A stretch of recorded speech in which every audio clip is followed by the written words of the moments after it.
존경하는 헌법재판소 재판관님들께, 국회 소추위원, 국회 법제사법위원회 위원장 정청래입니다.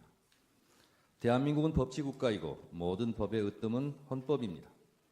대한민국 헌법 130개 조항을 압축 요약해 놓은 헌법 전문에서 불이한간 4.19 민주 이념을 계승한다고 되어 있습니다.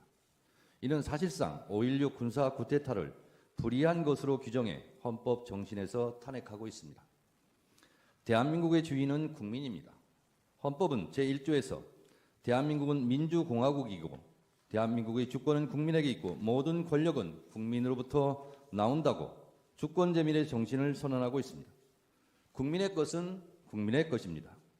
국민으로부터 위임받은 권력이 위헌, 위법적으로 국민 위에서 군림할 수는 없습니다. 헌법수호의 파수꾼 헌법재판관님, 2024년 12월 3일 아침은 평범했습니다. 대한민국 수도 서울의 기온은 영하 2도였습니다. 국민들은 늘 그렇듯이 출근을 서두르고 있었고 그날 아침 뉴스 헤드라인은 명태균 핸드폰 행방 논란이었습니다. 세계 방산 매출 100대 기업에 우리 기업 4곳이 포함됐고 대한민국 한강 작가의 노벨 문학상 수상 관련 좋은 소식도 있었습니다. 미국 바이든 정부의 우크라이나 군사 지원 뉴스는 있었지만 휴전선 전방은 조용했고 어떤 국민들도 군사적 위협을 느끼지 않은 평온한 하루였습니다. 그렇지만 재판관님들도 보셨듯이 그날의 밤은 평온하지 않았습니다. 비상계엄 선포 소식을 접한 수많은 국민들은 설마 가짜 뉴스일 거라고 생각했습니다. 그러나 너무나 비현실적이었던 계엄 선포는 엄연한 현실이었습니다. 피청구인 윤석열은 2024년 12월 3일 비상계엄 선포 긴급 담화문에서 국회는 범죄자 집단이 소굴이 되었고 자유민주주의 체제 전복을 기도하고 있고 국회가 자유민주주의 체제를 붕괴시키는 괴물이 된 것 같다. 대한민국이 당장 무너져도 이상하지 않을 정도로 풍전등화의 운명에 처해 있다. 우리 국민의 자유와 행복을 약탈하고 있는 파렴치한 종북 반국가 세력들을 일거에 척결하고 자유헌정 질서를 지키기 위해 비상계엄을 선포한다고 했습니다. 이 궤변을 누가 믿겠습니까? 대한민국 국민들 누가 봐도 당장 무너져도 이상하지 않을 정도의 대한민국은 결코 아니었습니다. 피청구인 윤석열의 12월 3일 비상계엄 선포 이후 대한민국은 혼란에 빠졌고 대한민국 전체가 몸살을 앓고 있습니다. 12월 3일 내란의 밤부터 민주주의의 나라 대한민국의 국격은 실추되었고 경제의 적, 불확실성이 해소되지 않으면서 국민들은 한 달 넘게 불안과 공포에 휩싸여 내란성 불면증에 시달리고 있습니다. 국민들의 저항과 국회의 신속한 대응으로 비상계엄이라는 독재 시도가 수포로 돌아간 후에도 피청구인은 망상에 근거한 자신의 경거망동을 반성하기는커녕 수사에 응하지도 않았고 법원이 발부한 체포영장의 집행도 막무가내로 거부했습니다. 이것은 대한민국의 사법체계를 뿌리채 부정하는 것입니다. 소추위원 이전에 국민의 한 사람으로서 이런 사람이 대한민국 국정의 최고 책임자 자리에 있었다는 것이 참으로 참담합니다. 이 탄핵심판은 이런 사람을 군 통수권을 행사하는 자리로 다시 복귀시킬 것인지 말 것인지를 결정하는 재판입니다. 그 결론이 어떠해야 하는지는 너무도 자명합니다만 피청구인의 폭거로 빚어진 국가적 혼란 상태가 하루빨리 종식되어야 하므로 신속한 심리를 간곡히 요청드립니다. 헌법수호 최고의 보루이신 헌법재판관님, 대한민국 국가 경쟁력은 바로 국민입니다. 국민들은 위대합니다. 비상계엄을 소식을 듣자마자 달려나온 국민들께서 국회 본청까지 쳐들어온 계엄군을 막아서고 장갑차 앞에서 온몸으로 저항했습니다. 국민들이 국회의원들의 본청 출입을 도왔습니다. 이처럼 국민들께서 골든타임을 확보해 주신 덕분에 국회의원들이 계엄해제 요구안을 통과시킬 수 있었습니다. 오늘날 대한민국이 전 세계의 부러움을 받을 정도로 정치, 경제, 그리고 문화적으로 우뚝 서게 된 것은 한국 현대사를 치열하게 살아내신 우리 선조들과 현재를 살아가는 우리들의 합작품입니다. 이토록 자랑스러운 대한민국을 하루아침에 전 세계 웃음거리로 만든 것이 피정부인의 비상계엄 선포였습니다. 그러나 민주주의를 지켜내려는 국민들의 열망으로 피정부인의 독재 기도를 막아낼 수 있었고, 세계는 다시 대한민국 민주주의의 놀라운 회복력에 주목하고 있습니다. 이 모든 것이 국민들 덕분입니다. 국민 여러분들께 진심으로 감사드립니다. 존경하는 헌법재판관님, 피청구인은 헌법 제69조에 따라 나는 헌법을 준수하고 국가를 보위하겠다는 선서를 하고 대통령에 취임했습니다. 그러나 피청구인은 헌법을 수호하기는커녕 헌법을 유린했습니다. 대한민국의 헌법과 민주적 시스템을 송두리째 무너뜨리려 했던 피청구인 윤석열을 왜 파면해야 하는지 그 이유를 말씀드리겠습니다. 첫째, 피청구인 윤석열은 계엄의 조건을 위반했습니다. 헌법 제77조 제1항에 대통령은 전시사변 또는 이에 준하는 국가 비상사태에 있어서 병력으로서 군사상의 필요에 응하거나 공공의 안정질서를 유지할 필요가 있을 때에는 법률이 정하는 바에 의하여 계엄을 선포할 수 있다고 되어 있습니다. 대한민국은 전시 상황도 국가 비상사태도 아니었고 병력으로서 공공의 안정질서를 유지할 만큼 혼란도 없었습니다. 같은 내용을 규정하고 있는 계엄법 제2조 2항도 동시에 위반했습니다. 둘째, 피청구인 윤석열은 계엄 선포의 절차를 위반했습니다. 계엄법 제2조 제5항은 대통령이 계엄을 선포한 때에는 국무회의의 심의를 거쳐야 한다. 제6항, 국방부 장관 또는 행정안전부 장관은 국무총리를 거쳐 대통령에게 계엄의 선포를 건의할 수 있다고 되어 있고, 헌법 제82조는 대통령의 국법상 행위는 문서로서 하며 이 문서에는 국무총리와 관계 국무위원이 부서한다. 군사에 관한 것도 또한 같다고 되어 있습니다. 현재까지 국무위원들의 증언에 따르면 형식과 절차에 따른 정상적인 국무회의는 없었고 현재로서는 국무회의 문서도 부존재해 보입니다. 이처럼 피청구인이 선포한 비상계엄은 내용에 앞서 절차 면에서도 전혀 헌법과 계엄법을 따르지 않았습니다. 셋째, 국회는 비상계엄이나 어떤 경우라도 침탈할 수 없음에도 불구하고 위헌위법하게 침탈해 국회의 기능을 마비시키려 했습니다. 헌법 제77조 제5항에는 국회가 제적의원 과반수의 찬성으로 계엄의 해제를 요구한 때에는 대통령은 이를 해제하여야 한다고 되어 있습니다. 비상계엄을 해제할 수 있는 곳은 유일하게 국회입니다. 이런 국회의 권한과 권능을 방해하려고 국회를 무장병력으로 봉쇄하려 했습니다. 이는 명백한 국헌문란 행위 내란입니다. 넷째, 피청구인 윤석열의 계엄포고령 1호 제1항 국회와 지방의회, 정당의 활동과 정치적 결사, 집회, 시위 등 일체의 정치활동을 금지한다는 것은 헌법 제77조 3항을 정면으로 위반했습니다. 이 조항 어디에도 국회에 관한 특별한 조치를 할 수 없습니다. 이 포고령 1호는 정치활동의 자유, 정당 활동의 자유를 보장한 헌법 제8조, 언론 출판의 자유를 보장한 헌법 제21조 등을 명백하게 위반했습니다. 다섯째, 계엄군이 중앙선관위를 위헌위법하게 침탈한 것도 사법부의 주요 인사를 체포 구금하려고 했던 것도 모두 헌법과 법률을 위반했습니다. 이는 헌법 제77조 제3항, 형법 제91조, 헌법 제114조를 명백히 위반했고 헌법 제105조, 제106조에서 규정한 사법권의 독립에 정면으로 위반했을 뿐만 아니라 헌법의 삼권 분립 정신에도 위배된다 할 것입니다. 이 밖에도 피청구인 윤석열은 12.3 내란 사태 이후 법관이 발부한 체포영장마저 거부하였고 극히 일부 지지자들에게 기대어 국가 혼란을 부추기고 있고 부정선거라는 망상에 사로잡혀 있습니다. 대통령 관저 농성전 때문에 일촉즉발 무력 충돌 사태까지 염려될 지경이었습니다. 체포되는 순간까지 사법체계를 불인정했습니다. 피청구인 윤석열이 수사기관에 저항하는 것을 보면 헌법 수호 의지가 손톱만큼도 없습니다.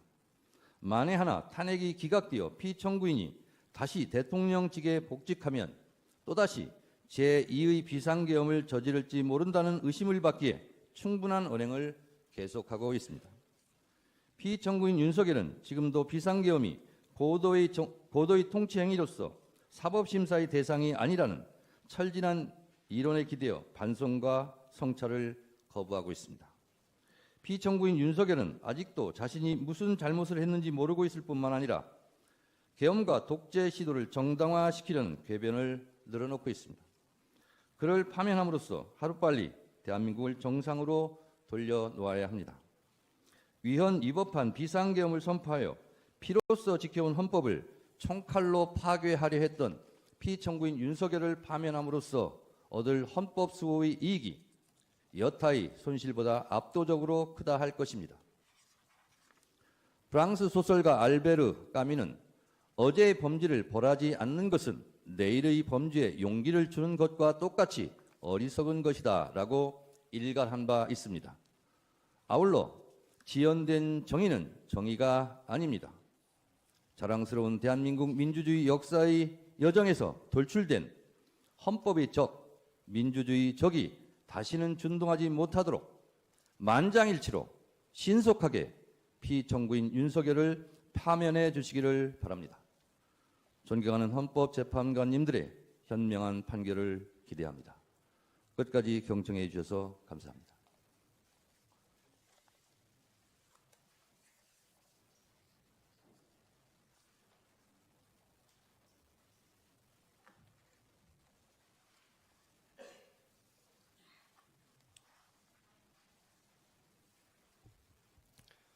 안녕하십니까. 청구인 측 대리인 김진환 변호사입니다. 2024 헌납할 대통령 윤석열 탄핵 심판 사건의 피청구인에 대한 탄핵 소추 사유 및 그 위헌 위법성을 쟁점별로 살펴보겠습니다. 우선 서론입니다.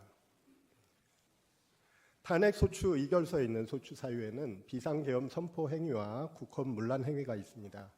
사실상 비상계엄 선포 행위 역시 국헌 문란 행위이기 때문에 다음에 5가지 국헌 문란 행위가 소추 사유가 되겠습니다. 첫 번째, 비상계엄 선포 행위. 두 번째, 국회 봉쇄 및 침입 행위. 세 번째, 군 병력에 의한 중앙선거관리위원회 침입 행위 및 압수 행위. 네 번째, 계엄 포고령 선포 행위. 다섯 번째, 법관들에 대한 체포 구금 지시 행위. 구체적인 쟁점에 들어가기에 앞서서 국헌 문란 행위는 왜 중대한 헌법 위반 행위인가에 관해서 말씀드리겠습니다. 사람들은 국가 권력이 필요합니다. 국가 권력이 없으면 우리와 가족들의 생명과 자유, 재산이 모두 위태롭습니다. 그래서 사람들은 국가를 세웠고 국가 권력을 만들었습니다. 근데 국가 권력 자체도 본질적으로 내재적으로 위험성을 가지고 있습니다. 국가가 갖고 있는 자의적 성질, 이기적 성질, 폭력적 성질로 인해서 많은 사람들이 국가 권력에 의해서 희생당한 사례, 자유가 침해당한 사례, 우리 인류 역사에서 수없이 많습니다. 그래서 사람들은 수백 년에 걸친 싸움과 갈등 속에서 새로운 지혜를 깨닫고 만들어낸 것이 헌법과 권력 통제 시스템입니다. 권력을 한 사람에게 집중시키지 않고 한 국가기관에 집중시키지 않고 여러 기관에게 배분해서 서로 견제하고 통제하도록 하는 것. 그 권력 견제와 통제, 균형과 조화의 톱니바퀴가 바로 헌정질서이고 그 헌정질서를 침범하는 것이 바로 국헌문란 행위입니다. 따라서 국헌문란 행위는 단순히 국가기관을 침범하는 행위가 아닙니다. 바로 이 권력 견제와 균형의 시스템 자체를 파괴하는 행위가 국헌문란 행위이고 국헌문란 행위가 중대한 헌법 위반인 것은 바로 그 시스템이 지키려고 하는 우리들의 생명과 자유, 안전을 침해하는 행위이기 때문입니다. 구체적인 소추 사유를 그 위헌 위법성과 함께 검토해 보겠습니다. 우선 첫 번째로 비상계엄 선포 행위입니다. 12.3 비상계엄 선포 행위는 헌법에 정한 요건과 절차를 전혀 준수하지 않은 위헌적 비상계엄입니다. 우선 실체적 위헌성에 관해서 보겠습니다. 민주공화국에서 독재 정치는 허용되지 않습니다. 하지만 비상시에 독재 정치와 유사한 권력 집중을 허용하는 것이 법과 제도로서 독재와 유사한 정치를 허용하는 것이 바로 비상계엄입니다. 따라서 헌법 77조에서는 그 위험한 비상계엄 선포를 엄격하게 요건을 규정함으로써 통제하고 있습니다. 첫 번째가 전시, 사변 또는 이에 준하는 국가 비상사태의 존재이고, 두 번째가 병력으로서만 공공의 안녕 질서를 유지할 수 있을 것이라는 요건입니다. 12.3 비상계엄 선포 당시 이와 같은 요건이 전혀 충족되지 않았음은 모든 국민들이 다 알고 있습니다. 피청구인은 주장합니다. 국가 긴급권 발동의 요건은 대통령이 자유재량으로 결정할 수 있는 것이다.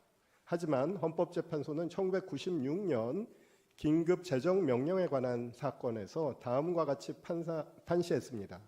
국가 긴급권 발동의 요건 판단은 대통령의 자유재량이 아니다.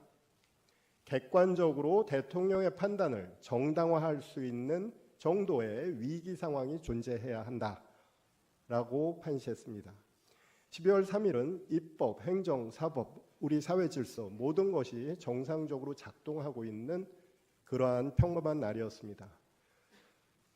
헌법상, 계엄법상 전혀 요건을 갖추지 못한 비상계엄 선포였음을 모든 국민들이 다 알고 있고, 피청구인이 그와 같은 위헌적인 비상계엄을 빌미로 국회에 군대를 침투시켜서 국회 회의를 방해했던 장면은 모든 국민들이 TV 생중계를 통해서 목도한 공지의 사실입니다.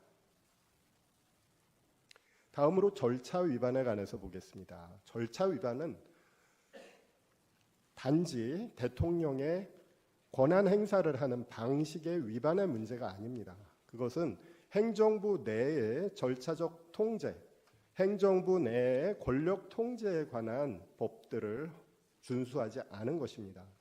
중요한 헌법상 절차 위반만 살펴보기로 하겠습니다. 우선 국무회의 심의 절차를 위반했습니다. 헌법에는 대통령이 중요 정책을 결정함에 있어서 대통령의 자의적 결정이나 독선적 결정을 방지하기 위해서 국무회의 심의 절차를 두고 있습니다. 특히 헌법 88조 1항과 89조 제5호에서는 계엄 선포를 국무회의의 필수적인 심의사항으로 명시하고 있습니다. 12월 3일 국무회의와 유사한 회의가 대통령실에서 열리긴 했습니다. 하지만 국무총리를 비롯한 국무위원들은 그 회의가 정상적인 국무회의가 아니었음을 모두 인정하고 있습니다. 대통령은 일방적으로 비상계엄 선포를 통지했고, 대화 도중 갑자기 자리를 떠나서 생방송으로 비상계엄을 선포했습니다. 회의나 대화 내용을 기록한 정상적인 회의록도 존재하지 않습니다. 다음으로 국법상 행위인 문서주의와 부서원칙 위반에 관해서 보겠습니다. 이것도 역시 행정부 내의 권력 통제 장치라고 할 수 있는 것입니다. 헌법 82조는 대통령의 국법상 행위는 문서로서 해야 하고 국무총리와 관계 국무위원이 부서해야 한다고 규정하고 있습니다. 피청구인은 12월 3일 비상계엄을 선포하면서 문서의 형식으로 하지 않았고, 국무총리와 관계 국무위원들의 부서도 존재하지 않습니다. 헌법 82조의 문서주의, 부서제도를 위반하였음이 명백합니다.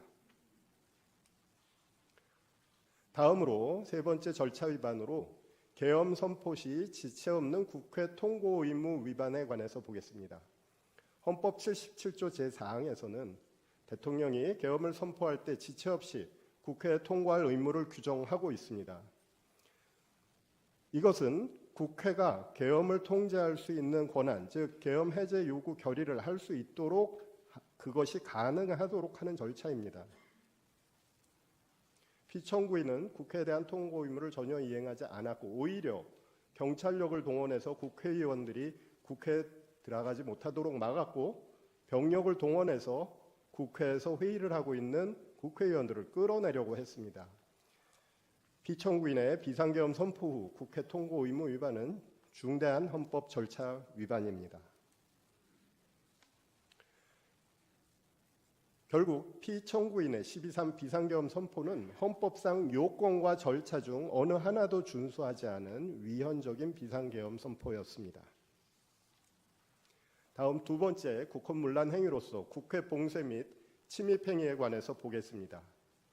피청구인은 계엄 해제 요구 결의를 하고 있는 국회를 공격했습니다.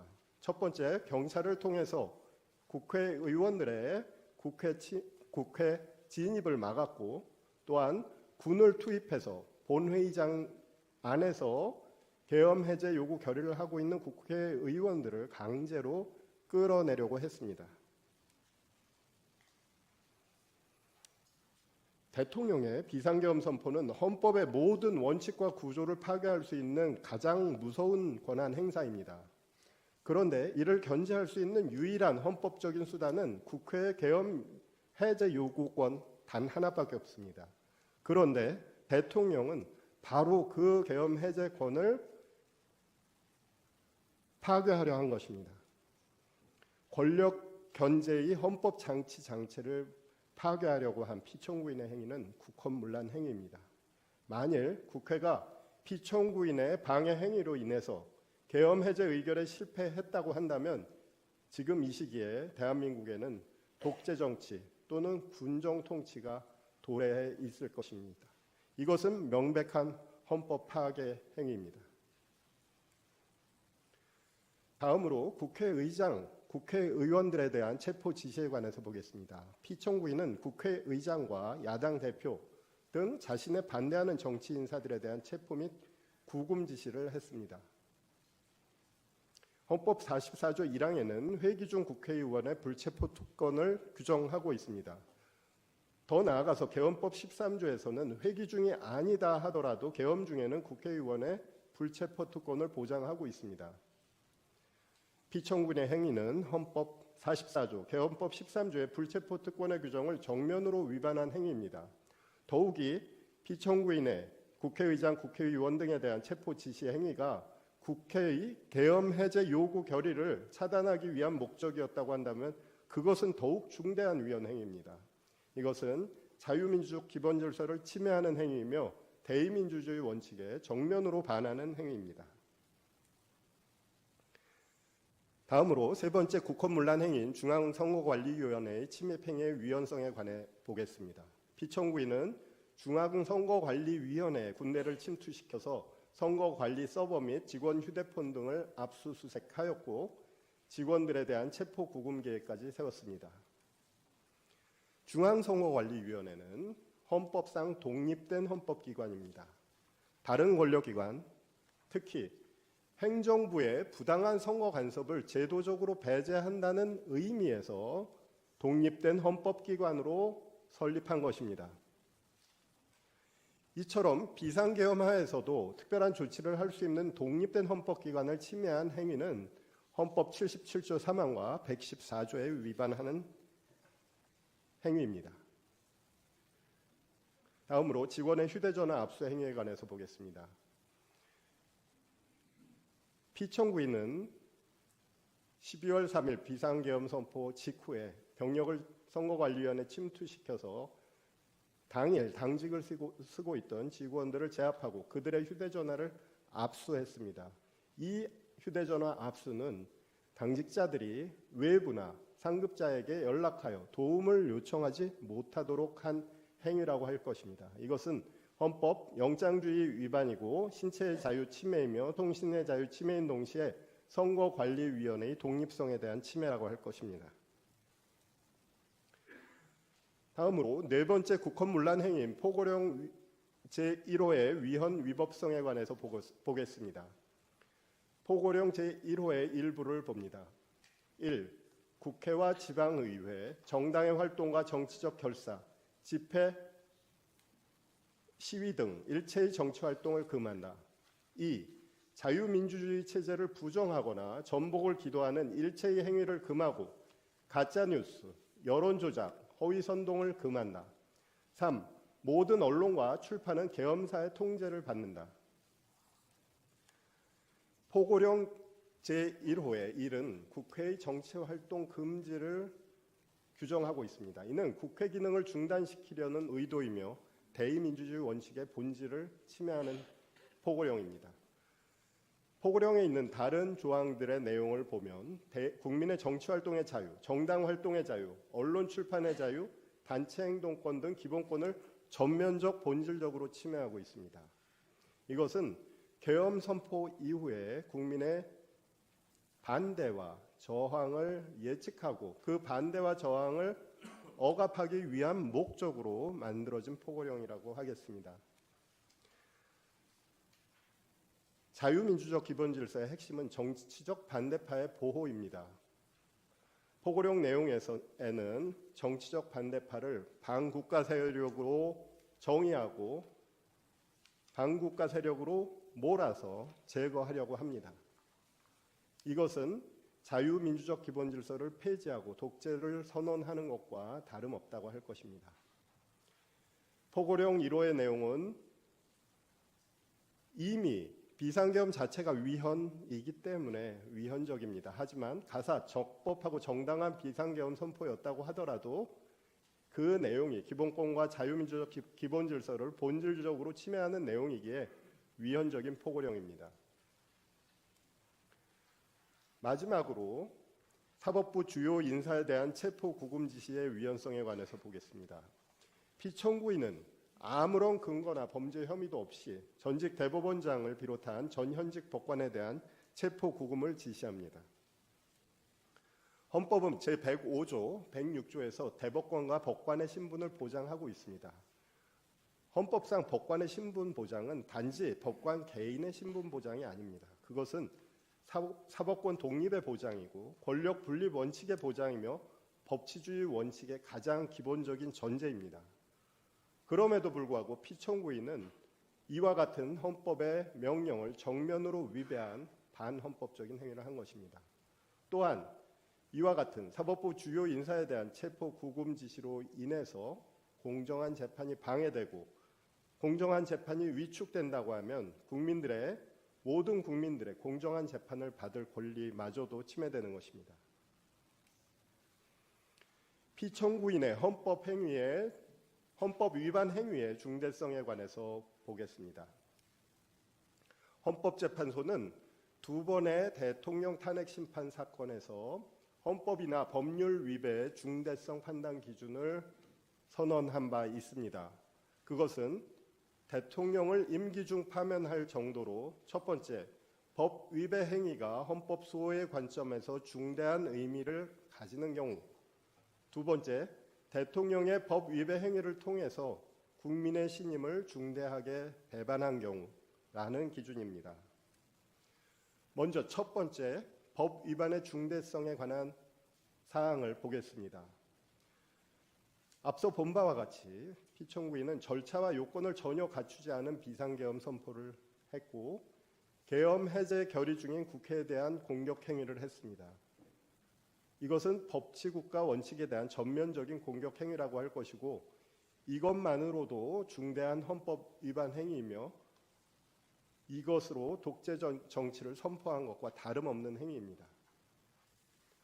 또한 그 밖에 열거한 국헌문란 행위들, 이 모든 것들은 자유민주적 기본질서, 권력 분립의 원칙, 법치국가 원칙에 반하고 대통령의 헌법 수호 의무에 위반되는 헌정 파괴 행위입니다.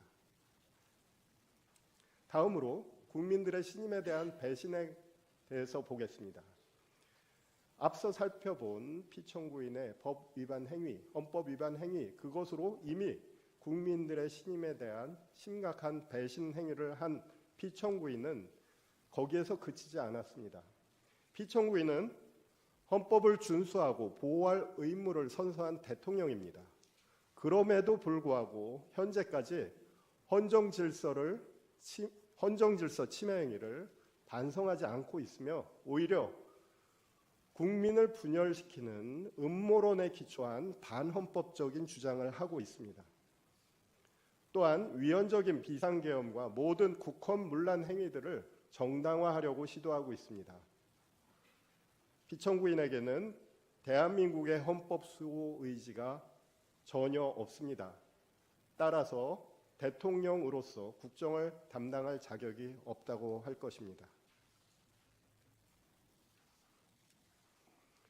헌법 수호의 필요성의 관점을 살펴보겠습니다.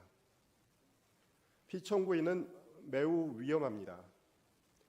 만에 하나 이 사건 탄핵 심판 청구가 기각돼서 피청구인이 대통령 직무에 복귀한다면 과연 피청구인이 어떤 위헌적인 행위를 할 것인지 전혀 예측 가능하지 않습니다. 그래서 많은 국민들이 불안해하고 있습니다. 만일 피청구인의 헌정 파괴 행위를 받아들이고 그리하여서 피청구인을 파면하지 않는다고 한다면 이를 본보기로 삼은 미래의 독재자를 키워내는 결과가 될 것입니다.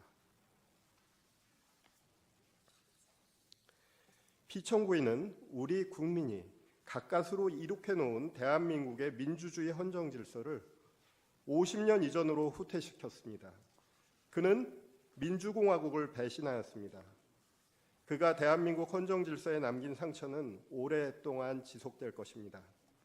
그로 인한 갈등과 혼란 역시 우리를 계속해서 괴롭힐 것입니다. 우리는 민주주의 상처를 치유하고 법치주의를 다시 일으켜 세워야 합니다. 그래서 피청구인을 대통령직에서 파면해야 합니다. 그것이야말로 대한민국의 상처 입은 헌정 질서를 정상으로 회복하는 가장 중요한 첫걸음이 될 것입니다. 결론입니다. 피청구인에 대한 탄핵 심판 청구는 충분하게 이유 있는 경우로서 반드시 파면할 필요가 있습니다. 헌법재판관님들의 지혜롭고 공정한 판단을 간곡하게 부탁드립니다. 감사합니다.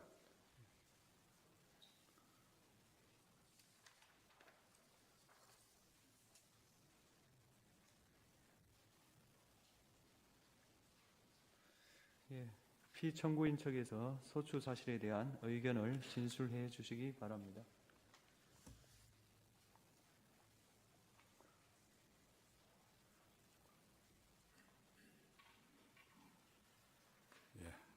피청군 대리인 조대현 변호사입니다. 대한민국 대통령이 대한민국 헌법의 명령에 따라서 비상계엄을 선포했습니다. 그런데 국회 과반수 세력이 대통령을 내란죄로 몰아서 유법하게 탄핵 소추를 했고 대통령을 체포하겠다고 위협해서 헌법재판소의 첫째 변론기일에 출석하지 못하셨고 또 자진 출석한 대통령을 구치소에 수감해서 오늘 두 번째 변론기일에도 출석하지 못했습니다. 그래서 피청구인을 대신해서 저희 대리인 3명이 탄핵 청구 이유에 대해서 답변하고자 합니다. 먼저 제가 이 탄핵 사건, 이 탄핵 심판 청구는 부적법하다는 점을 4가지 사용한 말씀드리겠습니다. 첫째로 국회에서 1차 부결된 탄핵 소추를 재차 의결한 것은 헌법에 위반됩니다. 대통령이 2024년 12월 3일 23시로 비상계엄을 선포했는데 국회가 2시간 후에 비상계엄 해제 요구를 의결했습니다. 그래서 심야에 대통령이 국무회의를 소집해서 다음날 6시간 40분 만에 비상계엄을 해제했습니다.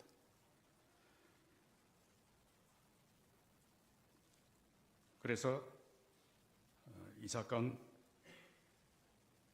비상계엄 선포나 계엄 포령을 인해서 헌정 질서가 통제되거나 국민의 기본권이 침해된 바 전혀 없습니다.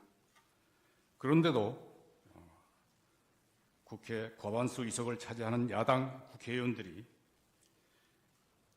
그 비상계엄이 해제된 당일 대통령의 비상계엄 선포가 헌법과 법률에 위반되고 내란죄에 해당한다는 사유로 탄핵 소추안을 발의하고 탄핵 사유에 대해서 조사하지도 아니한 채 12월 7일 찬반 투표를 실시해서 195인이 투표에 참여했는데 탄핵소추 가결에 필요한 200인 이상이 참석하지 않았다고 해서 표결 불성립이라고 선언했습니다. 그러나 국회의원 5분의 1 이상이 출석해서 본회의가 적법하게 개의되었고 대통령 탄핵소추안이 적법하게 상정되었고 찬반 표결까지 이루어졌는데 그 가결 종족수에 미달된다고 해서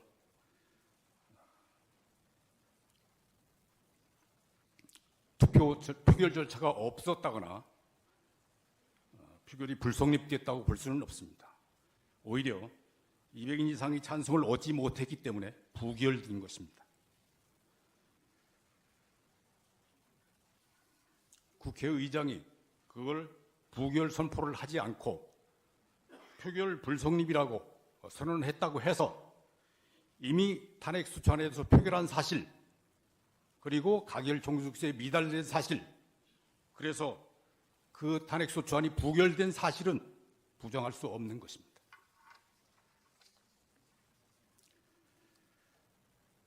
그럼에도 불구하고 여당은 대통령 탄핵 소추가 가결될 때까지 일주일 단위로 임시국회를 소집해서 대통령 탄핵 소추안을 계속 발의하고 계속 의결했다고 공표했습니다. 그리고 2024년 12월 22일 대통령 탄핵 소추안을 다시 발의했는데 그 탄핵 소추 사유는 대통령이 비상계엄 선포가 위법하고 헌법과 법률에 위반되고 내란죄에 해당되는 사유입니다. 그거는 1차 탄핵 소추안에 포함되어 있던 사실입니다. 국회는 그 탄핵 소추안을 12월 14일 본회의에 상정하고 204인이 찬성했다고 해서 가결 선포했습니다. 그러나 대통령 탄핵 소추 안건이 정기국회에서 정족수 미달로 부결됐는데 임시국회를 열고 동일한 사유로 대통령 탄핵 소추안을 다시 발의 상정하고 가결시킨 것은 헌법이 대통령 탄핵의 요건을 엄중하게 규정한 취지를 위반한 것입니다. 헌법 65조는 고위공직자가 헌법이나 법률을 위반한 경우에 국회의 탄핵소추와 헌법의 탄핵심판으로 파면할 수 있게 하면서 국회가 탄핵의 소추를 의결하면 헌법재판소의 탄핵심판이 선고될 때까지 그 공무원이 직무를 정지시키고 있습니다. 탄핵심판 대상자 중 대통령은 국민이 직접 선거로 선출된 국민 전체의 대표자이고 가장 높은 민주적 정당성을 가집니다. 그래서 그러한 민주적 정당성을 가지지 않는 다른 탄핵 대상자들과 달리 탄핵의 요건과 절차를 엄중하게 규정하고 있습니다. 국회의원은 국민이 직접 선출한 대표자라고 해서 탄핵 대상에서 아예 빼버렸습니다. 그런데 대통령은 국회의원보다 높은 민주적 정당성을 가지고 있음에도 불구하고 그 통치권 남용을 견제하기 위해서 탄핵소추 대상으로 삼으면서 그 요건과 절차를 엄중하게 규정한 것입니다.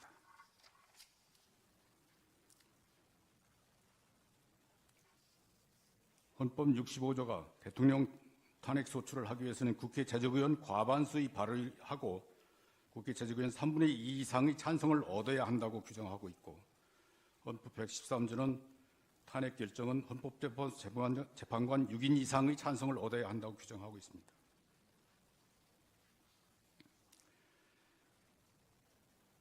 국민이 직접 선출한 대통령을 탄핵 소추에 의하여 직무를 정지시킨 거나 탄핵 심판에 의해서 파면시키는 것은 국민 주권주의에 대한 중대한 예의입니다. 그래서 헌법이 대통령 탄핵의 엄중성을 규정한 것입니다. 헌법재판소는 2004년 5월 14일 결정에서 대통령 탄핵의 엄중성에 비추어서 대통령이 헌법이나 법률에 위반한 사유도 엄중해야 한다고 판결한 바 있습니다.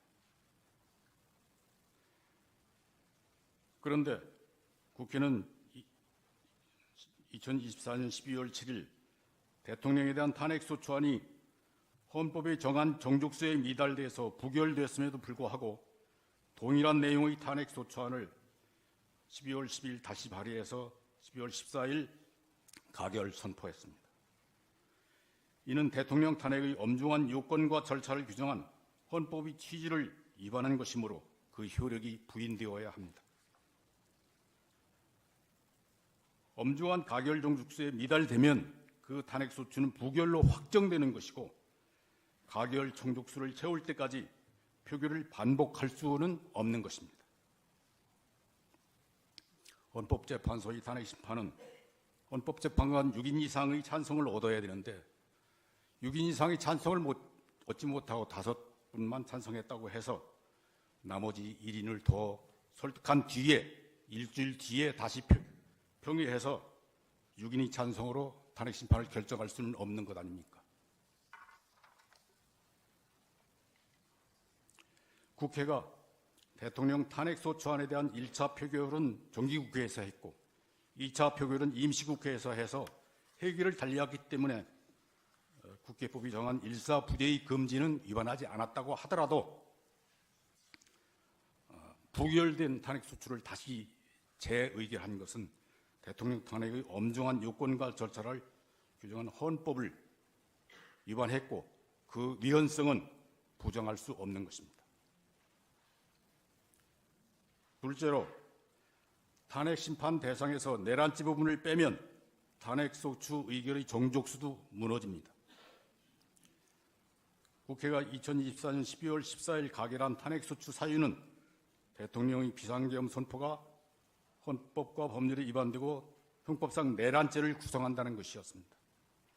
대통령이 내란죄 숙이라 해서 국회의원 204인이 탄핵소추에 찬성한 것입니다. 그런데 그 탄핵소추에 따른 탄핵심판 절차에서 탄핵소추인 대리인이 대통령 탄핵소추 사유에서 내란죄 등 헌법 위반 부분을 철회하였습니다. 그래서 대통령의 비상계엄 선포가 헌법과 법률에 위반되는지 여부만 헌법재판소 심판 대상으로 남게 된 것 같습니다. 그러나 국회의원 204인이 이 사건 탄핵소추를 찬성한 주된 이유는 대통령이 내란죄 숙이라는 주장이 탄핵소추 사유에 포함되어 있었기 때문입니다. 국회가 이 사건 탄핵소추안을 표결할 당시에 그 소추안에 대통령이 내란죄 숙이라는 혐의가 포함되어 있지 않았고 비상계엄 선포가 헌법과 법률에 위반된다는 점만 사유로 되어 있었다면 204인의 찬성을 얻지 못했을 것이 자명합니다. 이거는 정상적인 평균한테 물어보면 누구든지 그렇게 생각하고 답변할 것입니다. 따라서 이 사건 탄핵심판 대상으로 남겨진 대통령의 비상계엄 선포 행위가 헌법과 법률에 위반되는지 여부에 대해서는 국회의원 200인 이상의 찬성을 얻어 탄핵소추되었다고 말할 수 없습니다.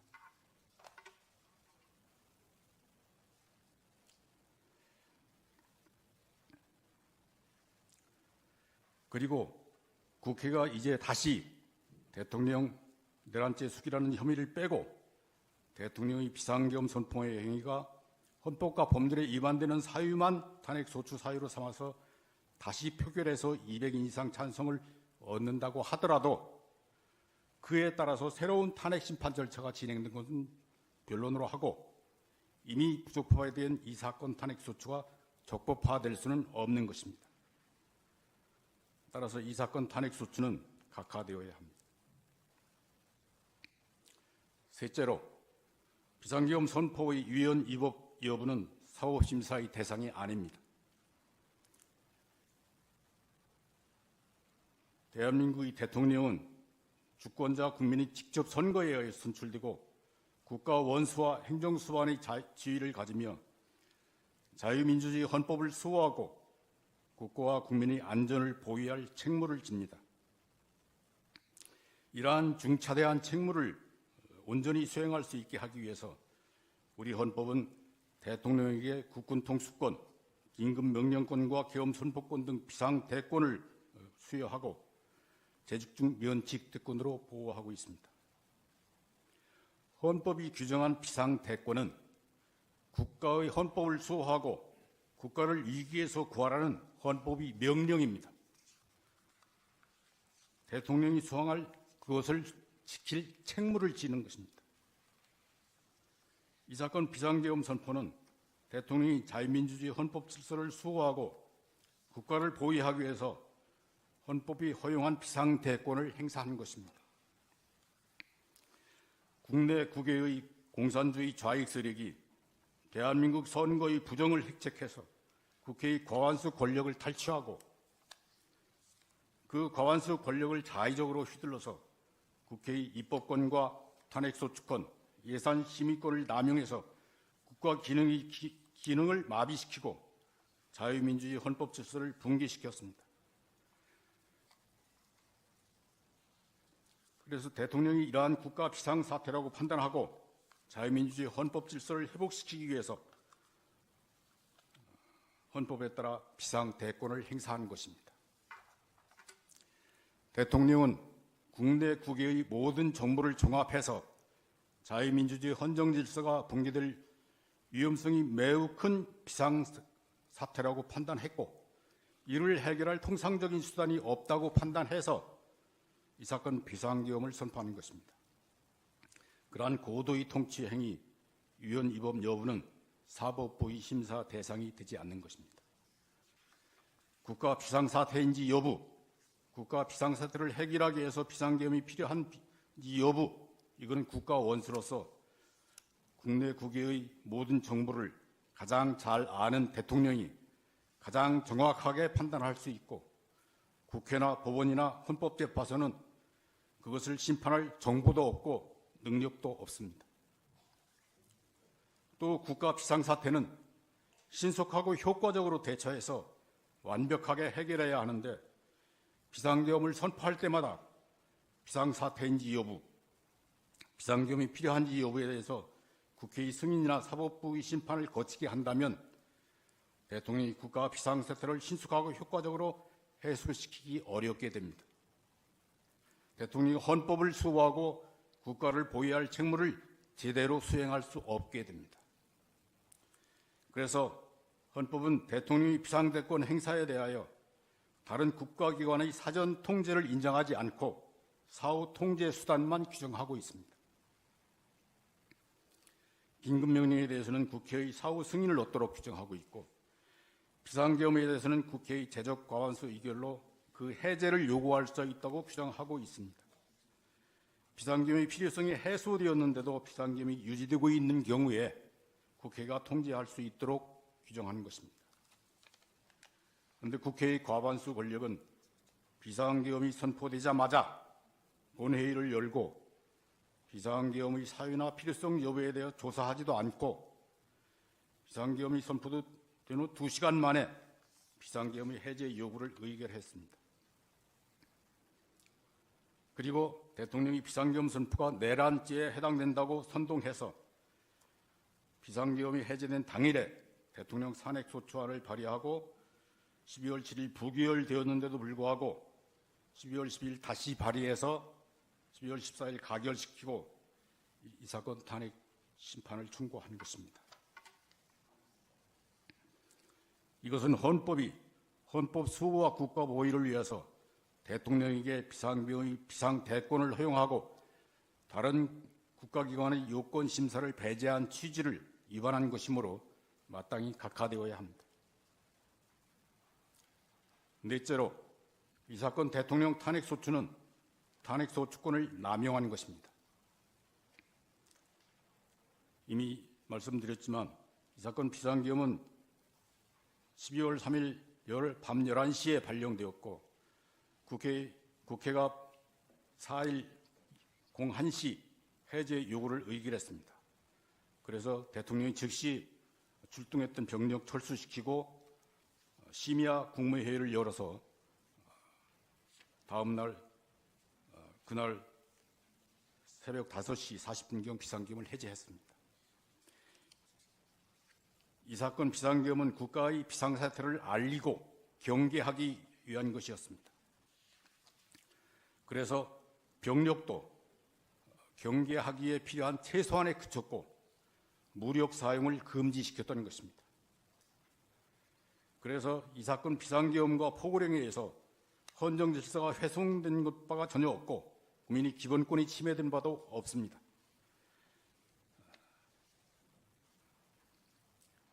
비상계엄 선포 6시간 40분 만에 비상계엄이 해제됐고 비상계엄 이전의 상태로 돌아갔습니다. 그래서 헌정 질서를 회복시키려는 필요성이 없었습니다. 국회가 이 사건 탄핵 소추안을 상정하고 표결할 당시에는 헌법 질서의 침해도 없었고 헌정 질서를 회복시킬 필요도 없었습니다. 이 사건 탄핵 소추는 헌법을 수호하게 한 것이 아니라 국민이 직접 선거로 선출된 대통령을 그 직에서 끌어내리기 위한 것입니다. 국회의 과반수 권력을 활용해서 대통령의 지위를 탈취하기 위한 것입니다.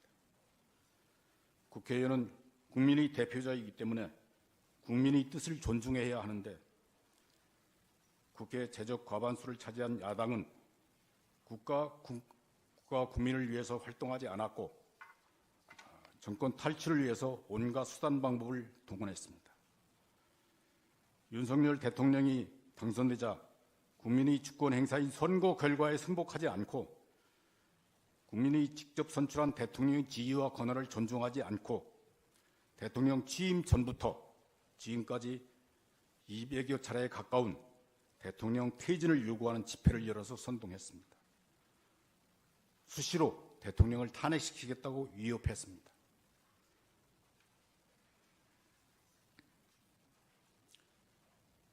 대통령 가족에 대한 의혹을 선동하고 그 의혹을 조사하기 위해 특검법을 의결하고 대통령이 제의혹으로 부결 확정됐는데도 불구하고 그것을 다시 발의하고 의결하기를 반복했습니다. 헌법이 입법권 남용을 통제하기 위해서 대통령에게 법률안 제의 요구권을 부여하고 제의 가결 요건을 엄중하게 규정해서 엄중한 요건을 채우지 못하면 부결 확정되게 한 것인데 그러한 헌법의 취지를 위반하면서 대통령의 지위를 흔들고 모욕했습니다. 그리고 국회의 과반수 권력으로 대통령의 직무 수행을 방해하였습니다. 임명권 행사를 방해했고 장관과 방통위원장 등 고위 공직자에 대한 탄핵 소추를 남발하여 국가기관의 직무 수행을 정지시켰습니다. 또 야당의 인사의 비리나 불법을 조사하는 검사와 감사원장을 탄핵 소추해서 적법하고 정당한 수사와 감사 직무를 정지시켰습니다. 그리고 대통령과 검찰청의 활동 예산을 삭감해서 직무 수행을 못하게 했었고 이 사건 탄핵 소추를 의결해서 대통령의 직무까지 정지시켰습니다. 이 사건 탄핵 소추는 헌법 질서나 국법 질서를 수호하기 위한 것이 아니라 대통령이 직무를 정지시키고 끌어내리고 정권을 탈취하려는 목적에서 비롯된 것입니다. 그래서 국회가 탄핵 사유의 전부를 조사하지도 아니한 것이고 내란죄 수괴 혐의를 선동해서 탄핵 소추 의결을 한 다음에 탄핵재판소의 탄핵 심판 절차를 빨리 끝내기 위해서 탄핵 심판 절차에서 내란죄 혐의를 지금 빼겠다고 하는 것입니다.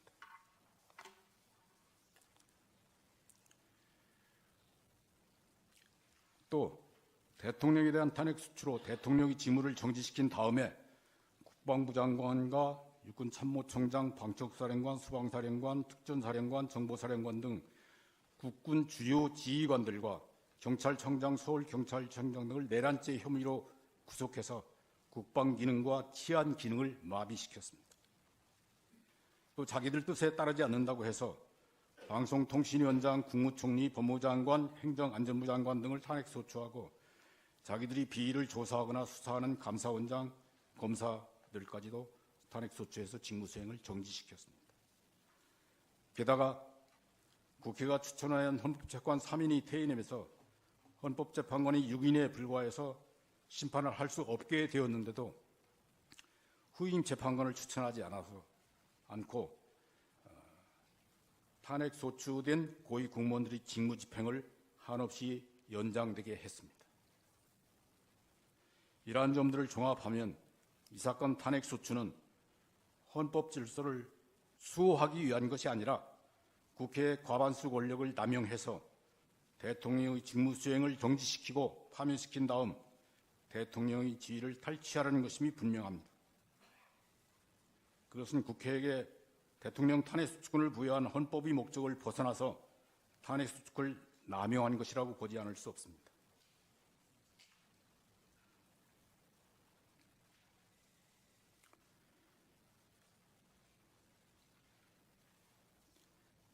대통령이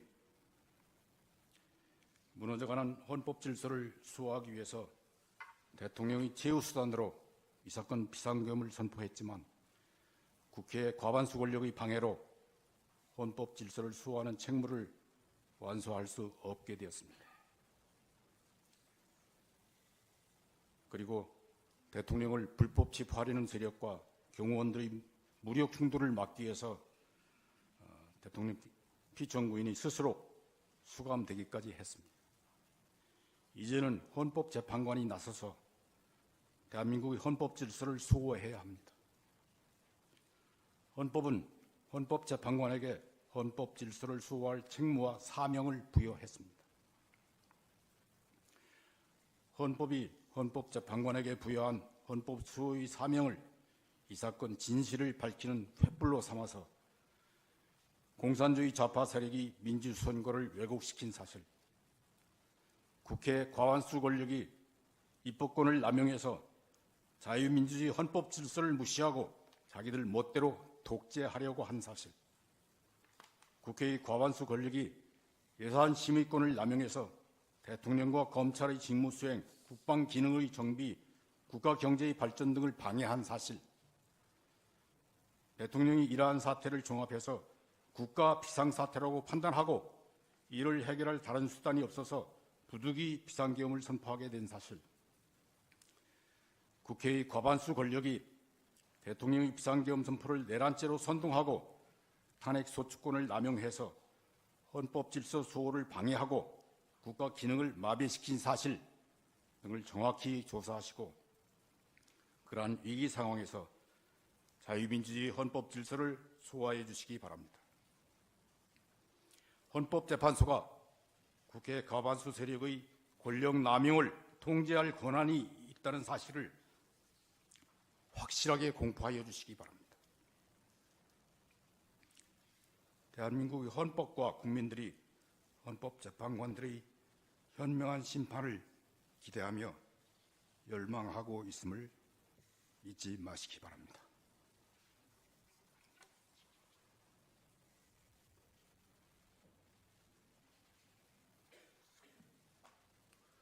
예, 다음은 수명 재판관이셨던 정형식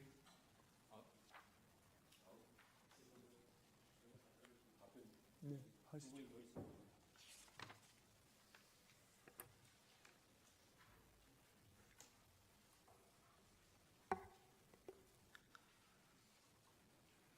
존경하는 재판관님들, 제가 변론에 앞서가지고 좀 외람된 말씀 한 말씀 드리겠습니다.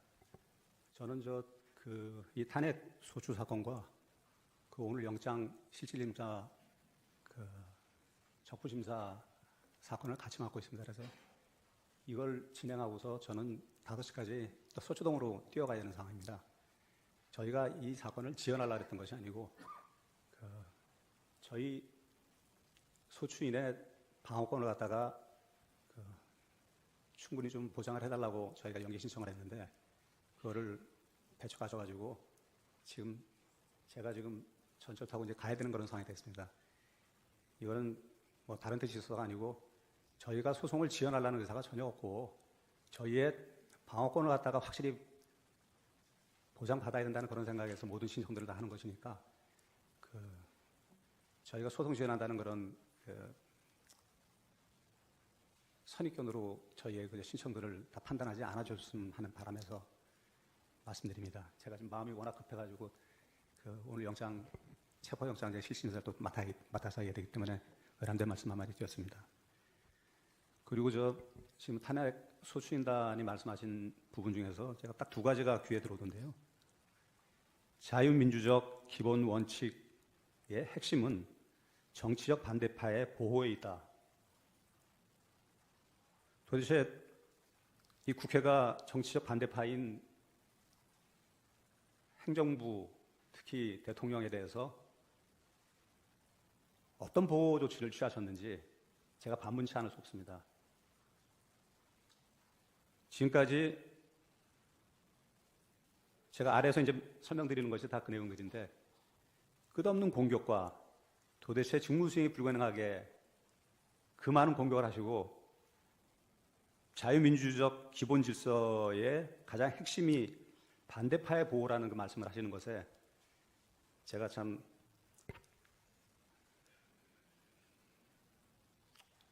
깊이 와닿는 게 있었습니다. 그리고 계엄이 위헌이라는 전제 하에서 지금 국민들의 언론이나 그다음에 사법부의 직책에 대해서 저희가 어떤 제재를 가하는 것에 대해서 이것은 잘못된 것이다 이렇게 주장을 하셨는데 계엄이 위헌이 아니고 합헌이라면은 그건 당연한 계엄 절차에 들어있는 겁니다. 근데 그것이 탄핵 사유라고 말씀하시는 것은 그건 기본적으로 법리에 맞지 않는다고 저는 느껴지기 때문에 그 부분에 대해서만 제가 짚고 일단 제 변론을 시작하겠습니다. 예, 제가 지금부터 답변을 하겠습니다. 제가 저번에 그 기자들 앞에서 제가 기자회견도 가졌지만 이 비상계엄은 정말 특수한 계엄입니다. 지금까지 이런 비상계엄은 정말 없었다. 뭐 영화에도 나오는 얘기지만 이런 비상계엄은 없었습니다. 국회의원 단 한 명도 체포된 적 없고 유혈사태 한 건 나지 않았고 국가에 어떠한 피해도 입히질 않았습니다. 물론 이거로 인해서 국론 분열도 일어나고 뭐 여러 가지 적이 있었지만 그 분론을 일으킨 것이 누군가? 꼭 그게 우리의 책임인가? 그 부분에 대해서는 국회 측에서도 많은 생각을 좀 하셔야 될 것 같습니다. 이 계엄은 아시겠지만 평화적 계엄이었습니다. 대통령이 정말 군인을 이용해서 단 한 명이라도, 한 명의 국회의원이라도 못 들어가게 막으려고 막았으면 아마 그거는 논리와 상식일 겁니다. 어떻게 한 명도 못 들어가게 못 막았을지. 그게 국회를 갖다 저희가 기능을 마비시키고 국회가 그 헌법 위반으로서 기능을 제대로 수행 못하게 한 그 죄책이라고 말씀하시는 거는 그게 상식과 논리에 맞는지 국민들이 다 보고 계셨는데 그리고 계엄 시작한다고 전 세계에다 다 공포하고서 대통령이 직접 텔레비에 나와가지고 2시간 만에 국회가 계엄 해제 선포를 했다고 계엄은 끝났다 이렇게 발표하는 그런 내란이 도대체 어디에 존재하는지 그러한 계엄이 존재할 수 있는지 이것을 꼭 말씀드리고 싶었습니다. 이거는 뭐 대통령께서도 거의 수백 번을 얘기한 내용입니다. 아니 세상에 2시간 만에 끝나는 내란이 있느냐? 비상계엄이 있느냐? 만약에 비상계엄을 갖다가 진짜 실시해가지고 군부 쿠데타처럼 그랬으면은 대통령도 바보가 아닌 이상은 국회 단전 단수를 하고 어두워서 못 들어오게 만들어 놓고 그 다음에 언론을 통제해서 사람들이 국민들이 이런 상황을 모르게 하고 그건 지금까지 우리나라에서 있었던 모든 계엄 사건에서 공통되게 벌어졌던 일입니다. 근데 대통령이 국민들 다 저녁 드라마 보는 시간에 갑자기 전 방송국이 다 대통령 얼굴이 나오면서 계엄 선포한다. 자, 계엄 선포하니까 국회의원들 빨리 들어가서 계엄 해제 결의하라. 그건 국회의원들한테 통보한 겁니다. 어떻게 보면은요. 그러니까 1시간 반 만에 국회의원들이 정족수까지 몰려가지고 뛰어와서 이 계엄을 해제한 것입니다. 그 해제 과정에서 단 한 명도 드러낸 적도 없고 그 사령관들이 무슨 뜻에서 뭐 저희는 생각하는 바가 있습니다. 너무 그분들의 그저 진술이 일치되기 때문에 어떤 시나리오에 맞춰가지고 이런 진술에 대해서 어떠한 뭐 반대급부라든지 뭐 연금 군인들은 제일 두려워하는 게 연금이 사라지는 거라 그러답니다. 그렇게 들었습니다. 뭐 어떤 이건 뭐 제 추측이기 때문에 제가 감히 그저 팩트라고 말씀드리지 못합니다. 근데 그 진술 부분들이 다 하나씩 쪼개져 가지고 그 군인이 들어가서 실제 헌법기관인 국회를 갖다가 마비시키는 내용을 갖다가 실제 정말 있었을 수도 없고 말한 적도 없는 내용인데 그 부분에 대해서 임무라도 맡은 듯이 한 토막씩 이렇게 진술을 했습니다. 그 진술들은 헌법재판 과정에서 반드시 탄핵을 할 것이고요. 그분들이 왜 그런 진술을 했는지 그거는 분명히 밝혀질 것입니다. 왜냐하면 그렇게 시키지 않은 것이 진실이기 때문입니다. 저는 뭐 오랜 동안 법조 생활을 했지만 진실은 밝혀진다는 원칙이 깨지는 걸 별로 보지 못했습니다. 저희가 당당한 것은 저희 말이 진실이기 때문입니다. 이 탄핵은 국가를 갖다가 국헌을 문란하게 하고 국가에 피해를 입히려는 그런 탄핵이 절대로 아니었습니다. 제가 감히 말씀드리는 것이 맞는지 모르겠습니다. 대통령이 오늘 그 영화의 몸이 되지 않았으면 여기 나와서 직접 얘기를 했을 겁니다. 근데 상황이 이렇게 되다 보니까 제가 대신 말을 하는 부분이니까 좀 외람되지만 좀 들어주시기 바라겠습니다. 자, 그건 저 대통령 대신 제가 말씀을 드린 부분이고요.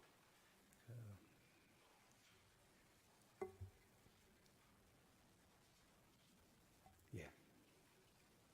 지금 이 사건 비상계엄의 이유에 대해서 국민들이 가장 관심을 갖고 있고 재판관님들도 가장 관심이 많으실 겁니다. 도대체 무슨 이런 계엄이 있었는가? 왜 대통령이 혼자 얼마나 속을 썩이다가 국민들이 이렇게 깜짝 놀랄 옛날 군부시대 계엄을 떠올릴 이런 계엄을 갖다가 선포했는지 그 이유에 대해서 제가 죄송합니다. 이제 지금부터는 시간이 많지 않기 때문에 제가 좀 빠르게 하는 걸 좀 이해해 주십시오. 제가 말은 빨라도 누구 말이 딕션은 정확해서 알아듣는 데는 별 지장이 없다 그러더라고요. 그래서 좀 빠르게 제가 진행하겠습니다. 지금 현 사태는 비상계엄의 이유로서 대통령은 지금 현 상황을 국가 비상사태로 확신하였습니다. 그리고 본인의 비상대권이 헌법에 부여된 대통령의 비상 권한임을 갖다 알고 있었기 때문에 그리고 그 재량 판단도 법조인이기 때문에 그 내용을 갖다 모를 수가 없습니다. 재량에 의한 판단이고 그것은 대법원 판례가 사법적 심판의 대상이 되지 않는다고 이미 판결을 한 내용이기 때문에 충분한 검토 하에 본인의 판단에 의해 가지고 비상계엄을 선포한 것입니다. 이것이 적법인지 부적법인지 그 부분에 대해서 글쎄 국회 측에서 이렇게 판단할 수 있었을지 이건 본인만이 판단할 수 있는 부분인데 그런 생각을 하시고서 이게 부적법하다고 그러고 이렇게 대통령을 갖다가 체포까지 하는 그런 상황이 벌어진지 잘 모르겠습니다. 자, 그래서 도대체 왜 국가 비상사태로 판단될 수밖에 없었는지 거기에 대해서 제가 말씀 빠른 속도로 드리겠습니다. 첫 번째, 최대 국정문란 사태 상황인 부정선거. 대통령은 대통령 기간 중에 부정선거에 대한 제보를 워낙 많이 받았고, 그리고 부정선거로 의심되는 부분들이 너무 많았기 때문에 민주주의의 근간을 갖다 흔드는 부정선거라는 것은 대통령의 그걸 밝히는 것은 의혹을 밝히는 건 대통령의 책무입니다. 그 부정선거에 대해서 확신을 갖고 있지 않다 하더라도 그 의혹을 밝히는 것은 그건 당연한 대통령의 책무입니다. 증거에 의해서 명백해가 알아야지만 그 계엄을 선포하고 증거 확보에 나서는 것이 아니라 국민들이 다 의혹을 갖고 있고 충분한 의혹의 이유가 있다고 생각되면은 얼마든지 할 수 있는 것이 그 부정선거에 대한 증거 확보일 겁니다. 왜 이런 비상계엄을 통한 그냥 평화시의 그 부정선거 증거 확보에 나서지 못하고 비상계엄을 통해서만 할 수밖에 없었는지 그 안타까운 상황을 갖다 제가 일단 설명하겠습니다. 그 작년 하반기 선거관리위원회를 비롯한 그 헌법기관들과 정부 기관에 대해서 북한의 해킹 공격이 있었습니다. 그거는 뭐 국회 측 소수단도 다 알고 계실 겁니다. 이 국가정보원이 이를 발견해가지고 국가기관들 정보에 대해서 정보 유출과 전산 시스템 안전성을 점검하려고 했습니다. 모든 기관이 다 응하는데 대통령이 작년 12월 12일 담화문까지 발표했는데도 불구하고 선관위에서만 헌법기관이라고 거절했습니다. 완강히 거부해서 결국 못했습니다. 그리고 나서 선관위 그 대규모 채용 불법 사건이 터졌습니다. 선관위가 아마 입장이 많이 곤란했을 것입니다. 어느 국가기관에서 아버지가 있다고 애들이 그냥 다 합격하는 그런 대규모 사태가 벌어질 수가 있겠습니까? 무소불위의 국가기관이라고 아니할 수 없습니다. 그래서 어쨌든 간에 그 대규모 그 불법 채용 사태 이후로 한 발 물러서 가지고 국정원의 점검을 받았습니다. 국정원이 점검한 상황에서는 이게 좀 상상 초월의 너무나도 부실하고 도대체 의혹투성이의 결과를 확보했습니다. 근데 그 이후에 서버 제출이나 기타 저희가 요청하는 그런 것들을 하나도 받아들이지 않았습니다. 본인들이 그 국정원에 의심 사항이 있다는다면 당연히 거기에 응하는 것이 국민들의 의혹에 대해서 지금 한두 해 벌어진 내용이 아니지 않습니까? 그러면 국민들의 국론 분열을 막기 위해서라도 국가기관인 헌법재판소는 죄송합니다. 헌법재판소가 선관위는 당연히 국민 의혹 해소에 앞장서서 나섰어야 될 겁니다. 그러지 않은 것들이 결국 이런 불행까지 오게 된 것입니다. 자, 이제부터 부정선거 의심 정황들에 대해서 제가 말씀드리겠습니다. 선거 시스템 관리 부실과예요. 국정원에서 확인한 기본적인 시스템 확인에 의해서도 첫째, 해킹 및 투개표의 전반적 조작 가능성이 발견됐습니다. 선관위 시스템이 외부망 침투 등의 공격에 취약하고 국내는 물론 중국, 북한의 해킹이 용이하고 투개표 데이터에 대한 전반적 조작 가능성이 농후했습니다. 아시겠지만 사전선거가 도입된 이후로는 법원이 증거 확보가 불가능한 상태입니다. 몇 명이 투표했는지를 알 수가 없고, 그러니까 사후에 선거 무효 소송을 제기하는 것은 의미가 없는 상황이 됐습니다. 도대체 어떻게 이런 시스템이 나왔는지, 예전에 부재자 투표의 경우에는 몇 명이 투표를 했고 그 장부가 다 있었습니다. 그렇기 때문에 안 했다고 본인들한테 확인하면 확인이 됐습니다. 근데 지금은 누가 투표했는지 몇 명이 투표했는지 알 수가 없습니다. 이런 시스템이 도대체 어떻게 존재할 수가 있습니까? 그러니 조금이라도 여기서 이익을 취하는 사람들은 서버에 들어가 가지고 자기들이 투표했다고 허위 적어도 하고, 그다음에 선거함에 많이 나옵니다. 영상 보면 많이 나오지만 이 자물쇠를 갖다가 꽂은 것처럼 되어 있는데 거기다가 이렇게 검은 종이를 갖다 하나 씌워가지고 나중에 보면 양쪽으로 다 빼게 되어 있습니다. 그러니까 열어가지고 얼마든지 집어넣을 수 있는 상황이 되어 있습니다. 왜 그런 엉성한 저걸 했을까요? 어느 철학자가 좀 목적 없는 사람의 행동은 없다고 했습니다. 어떤 목적이 없이 그렇게 했을까요? 선거관리 시스템 관리 부실 및 그 부정선거 의심 정황들 세 번째 말씀드리겠습니다. 두 번째 말씀드리겠습니다. 사전 투표수 부풀리기에 의한 선거 결과 조작 의혹. 이게 아까 조금 전에 말씀드렸듯이 부풀리기를 갖다 확인할 길도 없고 재판할 길도 없습니다. 유권자 등록 현황과 투표 여부를 관리하는 통합 선거인 명부 시스템 관리 부실. 사전 투표를 한 사람이 하지 않았다고 표시할 수도 있고 했다고도 안 한 사람이 했다고도 표시할 수 있습니다. 유령 유권자가 나올 수 있습니다. 이 국민이 한 표 한 표 얼마나 소중한 표인데 이게 가능하다는 게 도대체 말이 되는 일입니까? 이거를 해명을 안 하고 우린 정당하다고만 얘기하는 게 선거관리위원회였습니다. 대통령이 분노 안 한다면은 오히려 대통령 자격이 없는 것이겠죠.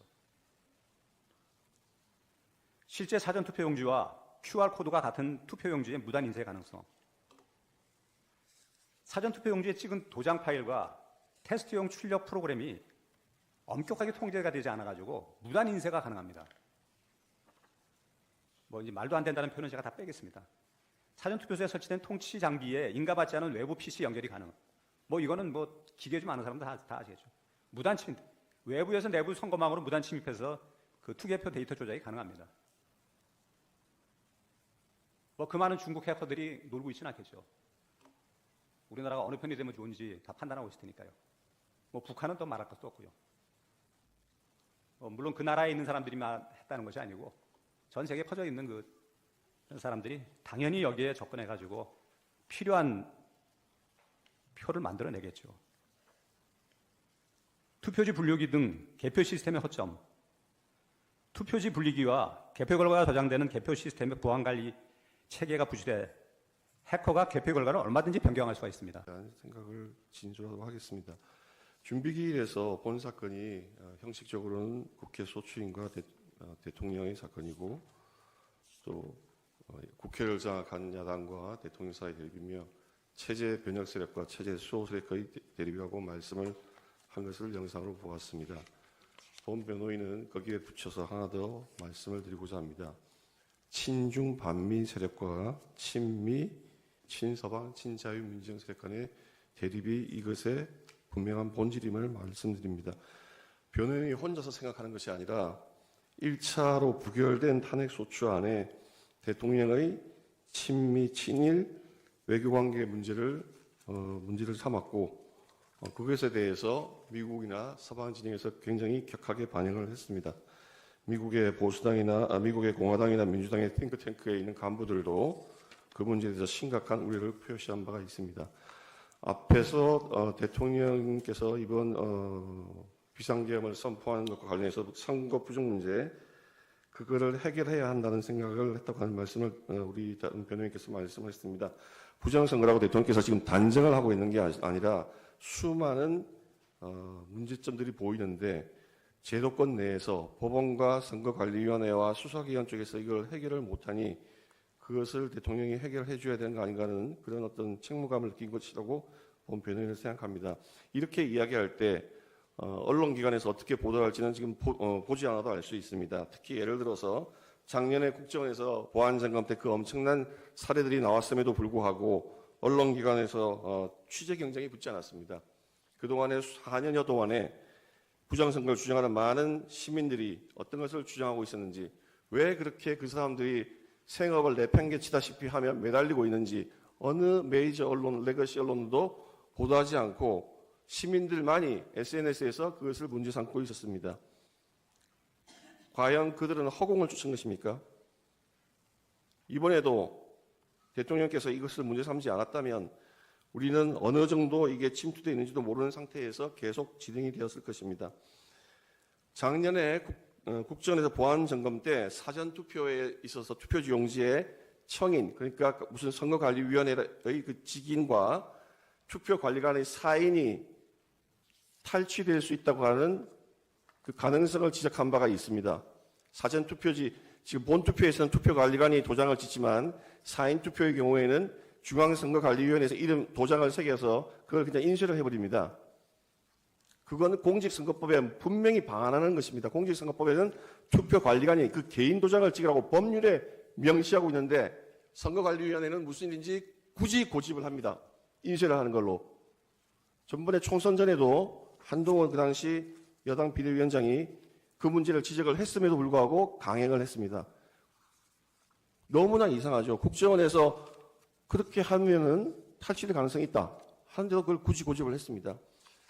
봉인지 같은 경우에도 여기 계신 우리 재판관님께서도 다 법원에 근무하신 경력이 있으시고 해서 선거관리위원장 경험을 많이 하셨을 것입니다. 우리 재판관님들께서 선거관리위원장을 하실 때에는 아마도 봉인지가 종이로 돼 있어서 한번 떼면은 다 훼손되는 그런 봉인지였을 것입니다. 지금 그렇지 않습니다. 몇 번을 뗐다 붙여도 흔적도 안 남는 비잔류성 봉인지를 사용하고 있습니다. 왜 그러겠습니까? 모든 제도의 변형이나 시대 업무의 관행이 부정을 막는 것이 아니라 부정을 용이하는 방향으로만 흐르고 있으면 이게 우연의 일치입니까? 그런 상황에 대해서 왜 언론은 보도하지 않고 음모론만 몰고 시민들만이 뛰어야 됩니까? 심지어는 소송에서 얼마나 당사자들이 좌절을 하느냐. 그래, 원고가 무슨 뭐 1장기 투표지가 1200장이 나왔니, 형상 기억조니까 수천 장이 나왔니, 그렇게 이야기를 하면 법원 판결의 결론을 시민들이 이해하기 쉽게 설명하면 그래, 이상한 게 있구나. 네가 범인을 구체적으로 어떻게 누가 어떻게 했는지 한번 주장 입증해봐. 강제 수사권이 없는 일반인이 그걸 어떻게 입증합니까? 수사기관의 고소돼도 마찬가지입니다. 영장을 받기 어려우니까 밝혀지지가 않습니다. 이 문제는 대통령이 아니면은 아무도 접근할 수도 없고 밝힐 수도 없는 상황입니다. 부지불식간에 대한민국의 주권이 잠탈될 위험이 있다는 것을 말씀을 드립니다.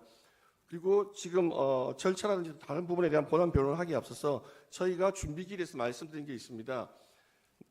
본 탄핵 소추 의결서에서는 내란 행위가 거의 80%를 차지하고 있었는데 그걸 준비 절차에서 제외하고 탄핵 소추 사유를 정리하겠다고 말씀하셨는데 오늘 법정에서 소추인단께서 하시는 것을 보니 상당히 정리가 됐습니다. 그런데 저희는 이 법정에 들어서 변론하기 직전까지 저 정리된 탄핵 소추 사유 정리서를 받아본 적이 없습니다. 이거는 방어권의 심각한 침해이고 저희가 그래서 변론 준비 개시에 대한 이의 신청을 하면서 정리된 사유를 받아보지 못했으니 그걸 보고 변론을 할 수 있게 해주십시오. 방어권 보장을 위해서 꼭 필요합니다. 말씀을 드린 바가 있습니다. 그래서 오늘은 탄핵 소추서를 기준으로, 탄핵 소추 의결서를 기준으로 말씀을 드리고 차후에 간단하게나마 저희가 거기에 대해서 변론할 수 있는 기회를 주시기를 재판부께 간곡히 당부를 드립니다. 저는 이 탄핵 소추 사유가 탄핵 소추 사건이 위협하다는 점을 한 번 더 지적을 하고자 합니다. 국회법 130조 93조의 그 관계에 대해서 법사위원회 심의 의결을 조사를 하지 않은 것에 대해서 우리 지금 헌법재판소가 그것은 임의규정이고 국회의 자유권 내에 있는 것이라고 보아준다고 말씀을 한 바가 있습니다. 선례가 있습니다. 저희가 그 선례를 몰라서 말씀드린 게 아닙니다. 그 전까지는 국회에 부여된 그 자율권을 이렇게 남용하는 정당이 없었습니다. 국회를 장악한 민주당이 탄핵 소추를 22번을 남발하면서 그것도 야당 대표의 범죄 혐의를 수사하는 검사들, 방송에 관계된 방통위원장, 장관들 무차별 탄핵 소추를 하고 국가의 정상적인 운영을 방해하고 국민의 어떤 안보라든지 국민 생활이라든지 이런 걸 위한 예산을 무분별하게 삭감을 하는 이렇게 주어진 권한을 남용하는 정당은 없었습니다.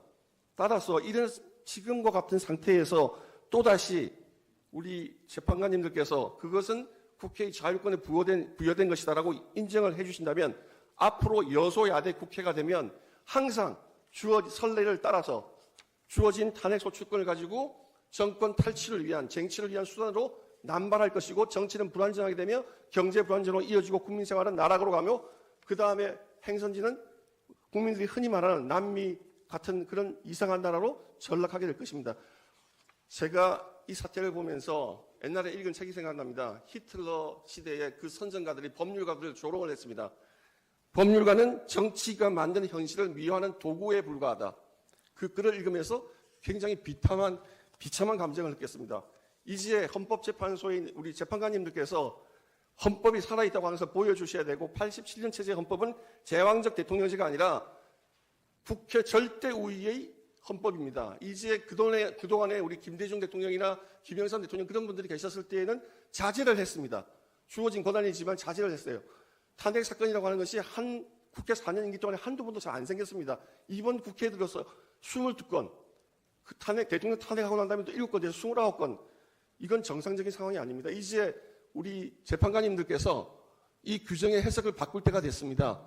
법사위에서 충분히 조사를 하고 그 국회의원들의 토론과 조사를 거쳐서 표결을 거쳐서 오고 해야지, 그러지 않냐고 지금과 같이 무조건 탄핵 소추하고 수사사건 기록을 가져와서 그것을 이 재판에 원용해서 쓰는 것은 국정문란을 초래하는 것이고 헌정을 문란케 하는 것입니다. 재판관님들께서 이제 그 해석을 바꾸셔서 헌정이 제대로 운영될 수 있게 해주시기 바랍니다. 그리고 지금 시간이 없어서 지난번에 시간이 굉장히 짧기 때문에 지금 오늘 말씀한 것 중에 몇 가지만 말씀을 드리겠습니다. 지금 대통령이 반성의 기미가 없다 뭐 이런 말씀하시는데 공소처는 수사권이 없습니다. 직권남용죄에 대해서는 재임 중인 대통령에서 행사 소추할 수가 없고 수사권 할 수가 없고 내란죄는 수사권이 없습니다. 대통령이 수사에 응하지 않겠다는 것이 아니라 불법적인 수사기관의 수사에 응하는 것은 법 질서의 책임을 지고 있는 대통령이 할 행위가 아닙니다. 경찰이 수사하는 경우에는 언제든지 응하겠다고 말씀을 한 바가 있습니다. 그럼에도 불구하고 불법적인 수사에 기해서 더군다나 그 경비단장의 직인을 위조해 가면서까지 대통령을 체포한 것이 어떻게 수당할 수 있습니까? 마무리해 주십시오. 이 사건은 탄핵소추 의결서에서 내란으로 규정이라고 했지만 폭동도 전혀 없었고 파견한 계엄군인 숫자에 비추어서 국회의 권능을 정지시키거나 할 의도도 없었습니다. 그리고 국가 비상사태에 준하는 상황이라는 것에 대해서 지금 우리 소추인단께서는 항상 전시사변만 생각하시는데 러시아와 우크라이나 전쟁을 보십시오. 이미 그 전쟁은 2014년에 크리미아를 반도를 점령했을 때부터 그 민족 간의 어떤 갈등을 이용해서 발언을 제한하겠습니다. 앉으십시오. 다음 순서 진행하겠습니다. 수명 재판관이셨던 정영식 재판관님께서 준비 기일 결과를 변론에 상정해 주시겠습니다. 네, 준비기일 결과를 변론에 상정하고 이에 대한 의견을 확인하겠습니다. 먼저 양 당사자가 준비기일에 제출한 서증을 확인하겠습니다. 청구인 측에서는 갑제 1호증의 1부터 갑제 25증의 5까지 제출하셨습니다. 그 중에 갑제 1호증의 1 내지 56, 58 내지 63은 해당 기재일 시에 해당 언론 매체에서 그런 보도 및 방송이 있었다는 사실과 현장 상황을 증명하는 한도 내에서만 증거로 채택되었습니다. 그리고 갑제 1호증의 57, 헌법재판소 결정문 및 갑제 3호증의 1 내지 갑제 7호증 각 국회 회의록은 공문서로서 형사소송법 제315조 제3호에 따라 증거로 채택되었습니다. 갑제 2호증 및 갑제 8호증의 1부터 갑제 25증의 5까지는 피청구인 측의 증거 의견을 들은 후 변론기일에서 최후 결정을 하기로 하였습니다. 피청구인 측이 준비기일에서 제출한 서증은 없습니다. 다음으로 청구인 측의 기록인증등본 송부촉탁 신청 등에 관해서 보겠습니다. 변론 준비기일에서 청구인 측이 2024년 12월 27일 검찰 비상계엄 특별수사본부 및 경찰청 국가수사본부 비상계엄 특별수사단을 상대로 각 사실조회를 신청하여 재판부가 채택하였고 2024년 12월 31일 및 2025년 1월 2일 그 회신이 도착하였습니다. 청구인 측이 이를 반영하여 2025년 1월 2일 국방부 검찰단, 경찰청 국가수사본부 비상계엄 특별수사단, 검찰 비상계엄 특별수사본부를 상대로 기록인증등본 송부촉탁 신청을 하여 재판부는 채택하였고 2025년 1월 6일 각 송부촉탁을 하였습니다. 2025년 1월 8일 및 1월 10일, 1월 15일 각 기록인증등본이 송부되어 왔습니다. 청구인 측은 중앙선거관리위원회 과천청사, 관하청사, 선거연수원을 상대로 2024년 12월 27일자 인증등본 송부촉탁 신청을 하여 재판부가 채택하였고 2025년 1월 3일 인증등본이 송부되어 왔습니다. 청구인 측은 증거로 필요한 부분을 갑제 22호증의 1부터 갑제 27호증의 시비까지 제출하셨습니다. 청구인 측은 2차 변론 준비 기일에서 2024년 12월 27일자 및 2024년 12월 30일자 각 기록 인증 등본 송부 촉탁 신청이 2025년 1월 2일자 신청과 중복되어 철회하였습니다. 다음 준비 기일에서 정리된 이 사건 쟁점을 확인하겠습니다. 먼저 소추 의결서에 기초하여 이 사건 소추 사유로 피청구인이 이 사건 계엄을 선포한 행위, 계엄사령관을 통하여 계엄사령부 포고령 제1호를 발령하게 한 행위, 군대와 경찰을 동원하여 국회를 봉쇄하고 국회에 진입함으로써 계엄해제 요구권 행사를 포함한 국회 활동을 방해한 행위, 군대를 동원하여 영장 없이 중앙선거관리위원회를 압수수색한 행위가 헌법과 법률을 위반한 것이라는 부분까지 정리가 되었습니다. 청구인 측이 주장한 소추 사유 중 위헌 위법한 비상계엄 선포와 관련하여 군대를 동원한 행위 부분은 별도의 소추 사유로 삼지 않고 다른 소추 사유들 중 군대를 동원한 행위를 판단할 때 함께 판단하는 것으로 정리하였고, 국회의원 및 정당 대표들에 대한 체포 지시 행위는 국회활동 방해에 관한 소추 사유를 판단할 때 함께 판단하고, 언론인 체포 지시 행위는 이 사건 포고령 발령 행위에 관한 소추 사유 중 언론의 자유 침해 부분을 판단할 때 함께 판단하는 것으로 정리하였습니다. 청구인 측이 주장한 소추 사유 중 법조인 체포 지시 행위와 관련한 부분은 청구인 측에서 별도의 소추 사유로 주장한다는 의견을 밝혔고, 구체적인 헌법 법률 위반 내용은 서면으로 제출하기로 하였습니다. 또 청구인 측은 군대를 동원하여 영장 없이 중앙선거관리위원회를 압수수색한 행위와 관련한 소추 사유에 중앙선거관리위원회 직원들에 대한 체포 구금 계획 부분까지 포함하여 주장한다고 밝히셨고, 이를 소추 사유에 추가할 수 있는지에 관한 의견은 서면으로 제출하기로 하였습니다. 청구인 측은 소추 의결서에 기재된 소추 사실은 그대로 유지하되 이와 관련한 피청구인의 행위가 내란죄, 직권남용죄, 특수공무집행 방해죄 등 형법 위반에 해당한다는 주장을 헌법과 개헌법 위반에 관한 주장으로 재구성하겠다, 사실상 철회한다는 입장을 밝히셨습니다. 피청구인 측은 우선 이 사건 탄핵소추가 법제사법위원회의 조사 절차 누락, 일사부재의 원칙 위반, 탄핵소추권 남용, 보호이익 결여를 이유로 부적법하다는 의견을 밝히셨습니다. 소추 사유와 관련하여서는 소추 의결서 기재 사실 중에 피청구인이 2024년 12월 3일 계엄 선포를 한 사실 및 그에 관한 피청구인의 담화문 전문, 계엄사령부 포고령 제1호 발령 및 포고령 전문, 2024년 12월 12일 피청구인의 담화문 전문에 대해서는 다투지 않는다고 밝히셨습니다. 그리고 소추 사유는 소추 의결서에 있는 것을 기준으로 특정되어야 하고, 내란죄를 이유로 탄핵소추가 이루어졌으므로 내란죄를 소추 사유에서 제외하기 위해서는 국회의 의결이 필요하다는 입장도 밝히셨습니다. 이러한 결과, 준비기일 결과 변론 상정에 관해서 특별한 의견이 청구인 측이 있으십니까? 피청구인이 있습니까?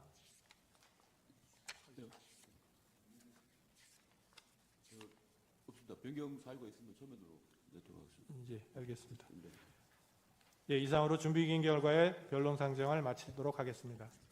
예, 제출하신 서면을 확인하도록 하겠습니다. 청구인 측에서 12월 14일 탄핵소추 의결서, 12월 24일 입정계획서 증거 제출, 12월 27일 인정등본 송부 촉탁 신청서 및 사실조회 신청서, 12월 30일 대표 대리인 지정 신청서, 인정등본 송부 촉탁 신청서, 2025년 1월 2일 증거설명서 증거 제출, 쟁점사항의 특정 등 재판부의 성명사항에 관한 답변, 인정등본 송부 촉탁 신청서, 1월 13일 정인신청서 준비서면 1, 쟁점사항의 특정 등 재판부의 성명사항에 대한 답변 2, 증거제출서 3, 2025년 1월 14일자 증거자료 명칭 정정 제출서, 1월 16일 청구인 대리인 주소 변경 신고서 제출했습니다. 맞습니까? 예. 그다음 피청구인 측에서 12월 27일자 기일 연기 신청서, 12월 30일자 대표 대리인 지정 신청서, 12월 31일 절차에 관한 의견서, 1월 3일 답변서, 성명 준비명령에 대한 답변, 증거 인부서, 1월 6일 탄핵 심판에 관한 대리인 의견서, 1월 13일 증거 체부 결정에 대한 이의 신청서, 변론 개시에 대한 이의 신청서, 변론기일 일괄 지정에 대한 이의 신청서, 1월 14일 답변서 2, 답변서 3, 1월 15일 기일 변경 신청서, 1월 16일 소명 자료, 문서 송부 촉탁 및 사실조회 신청서, 각 입증 계획, 1월 16일자 증거 설명서 증거 제출하신 거 맞습니까? 네, 맞습니다. 네.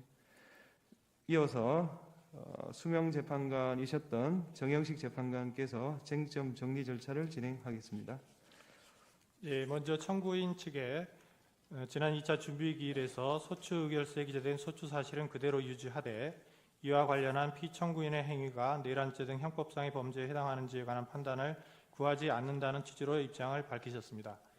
그 이후에 청구인 측에서 2025년 1월 13일자 쟁점사항 특정 등 재판부의 성명사항에 대한 답변 이의를 통해 입장을 최종 정리하신 것으로 보이는데 맞습니까? 네, 그렇습니다. 예.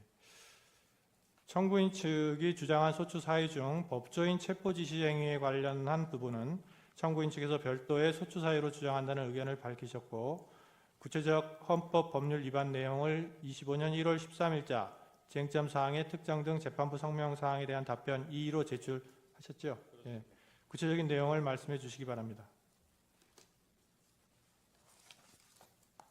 네. 현재 법관에 대한 체포 및 구금 지시 부분은 우선 사법관의 독립을 보장하는 권력분리 원칙에 반하고 법치주의 원칙에도 위반된다는 것이 저희 주장입니다. 그리고 법관의 신분 보장에 관한 헌법 규정도 두고 있는데 그 부분도 침해하고 있다는 것이 저희들 주장이고요. 그리고 헌법 12조 3항에서 규정하고 있는 영장주의도 위반했다는 것이 당연한 전제 주장입니다. 이상 요지만 말씀드렸습니다. 예. 적법 요건과 관련해서 피청구인 측에서 지난 준비기일에 이 사건 탄핵소추가 법제사법위원회의 조사 절차 누락, 일사부재의 원칙 위반, 탄핵소추권 남용, 보호이익 결여를 이유로 부적법하다는 의견을 밝히셨습니다. 그 이후에 제출한 2025년 1월 14일자 답변서 2 및 답변서 3에서 이 사건 계엄 선포 행위는 고도의 통치 행위에 해당해서 사법심사의 대상이 되지 않는다는 주장, 그리고 탄핵 심판 대상에서 내란죄 부분을 빼면 탄핵 소추의 의결 정석수를 충족하지 못했을 것이므로 탄핵 소추가 부적법하다는 주장을 하고 있습니다. 맞습니까? 네, 그렇습니다. 예. 다만 지금 그 내란죄 철회 부분에 대해서 그 성명에 대한 답변 형식으로 말씀을 하셨습니다. 그런데 오늘 소추 의결서 양도하시면서 구체적으로 답변을 변론을 하셨습니다만 구체적으로 정확하게 서면으로 제출된 바가 없어서 그 구체적인 사유에 대해서 서면으로 지금 제출받은 바가 없습니다. 동료 의원 말씀하신 것처럼 그 서면으로 제출해 주실 것을 요청. 아니, 성명사항에 대한 답변 이에 구체적인 내용이 나와 있는 것으로 보입니다만은 청구인 측에서 낸 부분에서 오늘 오늘 청구인 쪽, 소추인 쪽에서 말씀하신 네. 이 변론 과정에서 말씀하신 저기 종합적으로 정리를 하셨는데 저 내용이 이제 그 소추 의결서 중에서 내용을 이제 추린 것이라고 저는 생각을 합니다만은 그게 이제 정확하게 정리된 서면으로 정리가 한테 주셔야 저희가 이렇게 방어권 행사를 하는데 정확하게 이게 파악을 할 수 있기 때문에 그렇게 정리한 서면을 하나 제출을 해주시면 저희가 방어권을 행사할 수 있겠습니다. 그렇지 않냐고 지금은 말씀 약간 추상적인 점이 있어서 그 소추 사유를 이렇게 정리했다고 하는 걸 하나 제출을 해주시는 것이 적절하다고 생각합니다. 뭐 참고하셔서 청구인 측에서 검토하시기 바랍니다. 그리고 청구인 측에서는 요 지금 앞에 말씀드린 적법 요건에 대한 그 주장, 피청구인 측의 주장에 대한 답변으로 25년 1월 13일자 준비서면 1을 제출하신 거죠. 예. 구체적으로 보겠습니다. 피청구인 측 계엄선포 행위와 관련해서 피청구인 측은 계엄선포가 문서로 이루어졌는지 국무회의록이 작성되었는지 구체적 국무회의 개최 시각, 장소, 참석 인원 등 내용과 관련해서 행정안전부에 대한 사실조회 신청 등을 통해서 밝히기로 하셨는데요. 아직까지 이와 같은 증거 신청을 하지 않고 있는데 뭐 특별한 이유가 있습니까? 행안부의 사실조회 신청을 통해서 네. 그때 국무회의가 있은 건지 그 내용, 시간, 참석자 이런 부분들을 사실조회 신청을 통해서 증거 신청을 통해서 밝히기로 하셨는데 사실조회 신청을 아직까지 안 하고 있으셔서 네. 그 부분을 뭐 아예 아니 사실 그 문서송부 촉탁이 지금 그 저기 국무회의에 대한 문서송부 촉탁이 기존에 청구인 측에서 한 것이 나왔습니다. 그래서 그 해제에 관한 그 문건이 있고 그래서 그 회의록 작성과 그 부서 여부에 대해서 행안부에서 사실조회 신청을 하겠습니다. 예, 그러니까 그 추가로 부분을 지금 하겠습니다. 안 하시고 있어가지고 그래서 추가로 그걸- 하겠습니다. 예, 그러면 그걸 바로 해주시기 바랍니다. 네. 그다음에 포고령과 관련해서 피청구인 측은 2025년 1월 14일자 답변서에서 이 사건 포고령은 당시 국방부 장관이었던 김용현이 작성했고 피청구인이 몇 자 수정했다 이렇게 답변을 하신 거죠. 피청구인 측에게 묻습니다. 예. 그 지금 포고령에 대해서는 이 포고령에 대해서 이 사실조회로 사실조회로 된다고 말씀하셨는데 예. 그 부분은 김용현 장관의 증인 신청을 통해서 김용현 장관이 그 부분에 그 관련해서 증인 신문을 통해서 밝히겠다 이런 밝히겠습니다. 말씀이신가요? 그러니까 우선 이제 1월 14일자 답변서 3을 내시면서 네. 그 답변서에는 당시에 국방부 장관인 김용현이 작성을 했고 네. 그리고 피청구인이 몇 자 수정을 했다 이렇게 답변하신 게 맞습니까? 네. 그다음에 그러면 피청구인 측은 이 사건 포고령이 발령되기 전에 피청구인이 포고령을 확인한 것은 맞다 그런 거죠? 그 취지는 맞는데 일부 문구를 수정하는 한도 내에서만 관여했다 이런 말씀이십니까? 그거는 구체적인 것은 구체적 내용은 김용현 장관 그 증인 신문을 통해서 정확히 서면에 그렇게 써져 있어서 여쭤보는 겁니다. 네. 그 김용현 증인을 물어본 후에 명확하게 답변할 수 있겠다 네, 이런 그렇습니다. 취지십니까? 예. 그 다음에 피청구인 측에서 쓰신 내용입니다. 이 사건 포고령은 그 표현과 달리 국회나 지방의회 정치활동을 전면적으로 금지한 것이 아니라 비상계엄이 유지되는 동안 방한국가적 활동을 못하게 막기 위한 것이다. 이렇게 밝히셨죠. 그러면 이 사건 포고령으로 막으려고 했던 국회나 지방의회의 방한국가적인 활동은 구체적으로 무엇을 말하는 건가요? 그 포고령에 관련해서는 그 지금 이 답변서에서 그 말씀드리는 것은 포고령 자체가 그 계엄 그 구체적인 포고령의 내용이라든지 구체적인 그 포고령이 작성된 거라든지 내용의 의미에 대해서는 추후에 그 증인신문이나 이걸 통해서 구체적으로 말씀드리겠습니다. 그러니까 그 서면상으로 정치활동을 금지한 것이 아니고 네. 비상계엄이 유지되는 동안에 방한국가적인 활동을 못하게 막기 위한 것이다. 이렇게 서면에 기재를 하셔서 네. 그러면은 도대체 국회나 지방의회의 방한국가적인 활동이란 게 뭐냐 막으려고 했던 그거를 밝혀달라 이런 말씀입니다. 알겠습니다. 예.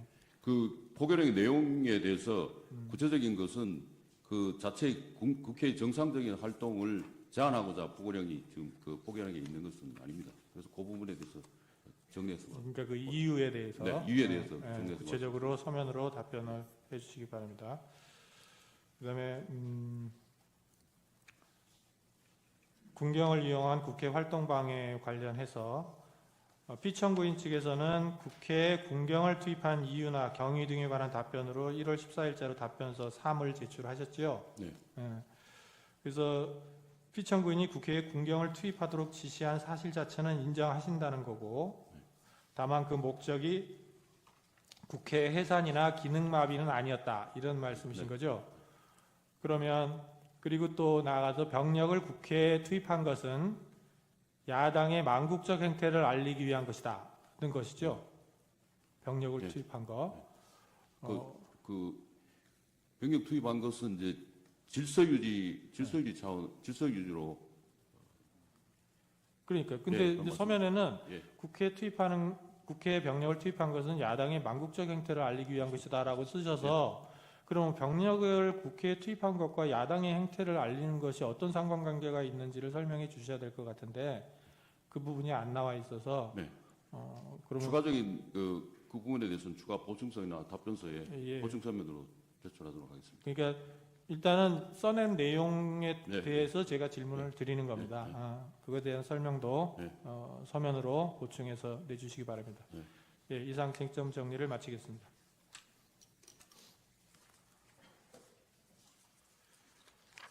예, 증거 절차 진행하겠습니다. 지난 준비기일 이후 피청구인 측에서 1월 13일자로 회의록 갑제 3호증 1내지 갑제 7호증에 대한 증거 채택 결정, 수사기록 인정 등본 송부 촉탁 신청에 대한 채택 결정에 대해서 이의 신청을 했습니다. 재판부 평의를 거쳤고 다음과 같이 결정했습니다. 헌법재판소는 탄핵 심판이 형사재판이 아닌 헌법재판이란 사정을 고려하여 기존 선례를 통해서 탄핵 심판에서 형사소송법상 전문 법칙을 완화하여 적용해 왔습니다. 공문서의 경우 기재 내용의 정확성, 절차적 적법성이 담보되므로 그런 점, 그다음에 국회 회의록이 그 기존 선례가 제시한 기준을 충족하고 있을 뿐만 아니라 국회 회의록은 여야 국회의원 모두에게 출석 기회가 공평하게 보장된 국회의 공개된 회의장에서 언론에 생중계되는 가운데 국회의원들에 의하여 검증되고 탄핵되는 절차를 거쳐 작성되었고 속기로 작성되어 국회의장, 위원장 등이 서명, 날인하는 등으로 그 진술의 임의성, 기재 내용의 정확성, 절차적 적법성이 담보됩니다. 회의록에 기재된 진술 중에 피청구인 측이 다투고자 하는 부분이 있고 그 부분이 탄핵 사유의 심리에 있어서 중요한 부분으로 인정되는 경우 그 진술자에 대한 정인심을 통해 방어권을 충분히 보장받을 수 있습니다. 따라서 증거 채택 결정에 위법이 없고 이 신청은 받아들이지 않습니다. 청구인 측의 수사기록 인정등본 송부 축탁 채택 결정에 대해서 말씀드리면요. 헌법 113조 2항, 헌법재판소법 10조 1항, 헌법재판소 심판규칙 39조 1항, 40조에 따른 것으로서 헌법재판소법 32조 단서 위반의 문제는 발생하지 않습니다. 따라서 법령 위반의 사유가 없고 이 신청은 받아들이지 않습니다. 증거 체부 절차를 진행하겠습니다. 청구인 측이 제출한 갑제 16호증 1 CCTV 영상은 촬영 시간, 장소가 특정되지 않았는데 갑제 16호증 2 기자회견 영상이 갑제 16호증 1 CCTV 영상을 설명한 것으로 보입니다. 기자회견 영상이 나온 대로 촬영 시간, 장소를 특정하면 되겠습니까? 네, 그렇습니다. 예. 그다음 그렇게 특정하겠습니다. 그다음 증거 인보수를 1월 16일자 피청구인 측에서 냈고 갑제 22호증, 27호증을 보류하고 나머지에 대해서는 의견을 밝혔습니다. 부동의한 증거에 대해서 기존에 제시한 증거 체부 기준에 따라 체부를 말씀드리겠습니다. 갑제 2호증, 갑제 10호증 1 내지 5, 7 내지 9, 11 내지 33, 38, 40 내지 47, 50 내지 78, 83 내지 93, 95 내지 101, 갑제 11호증 1 내지 4, 갑제 12호증 1, 2, 갑제 13호증 1 내지 4, 갑제 14호증 1, 2, 갑제 16호증 1, 2, 갑 17호증 1, 2, 갑 25호증의 3 내지 5는 기재 일시에 해당 언론 매체에서 그러한 보도, 방송이 있었다는 사실, 현장 상황을 증명하는 한도 내에서 갑제 18호증 1, 2, 갑제 15호증 1, 2, 갑 17호증 3, 17호증 4, 19호증 1, 19호증 3, 19호증 4는 공문서로서 각 증거로 채택합니다. 갑제 9호증, 갑제 16호증 1은 국회 및 국회의장 공간의 CCTV 영상으로 비진술 증거로서 전문 법칙이 적용되지 않고 현장 상황, 경군의 동태가 그대로 녹화된 것으로 볼 수 있으므로 갑제 9호증, 갑제 16호증 1은 증거로 채택합니다. 청구인 측에서 갑제 21호증 1, 갑제 28호증까지 추가로 증거로 제출했습니다. 갑제 25호증의 11부터 16까지는 증거로 제출했다가 처리한 것입니까? 네, 그렇습니다. 피청구인 측에서는 청구인이 제출하신 증거를 확인해 보시고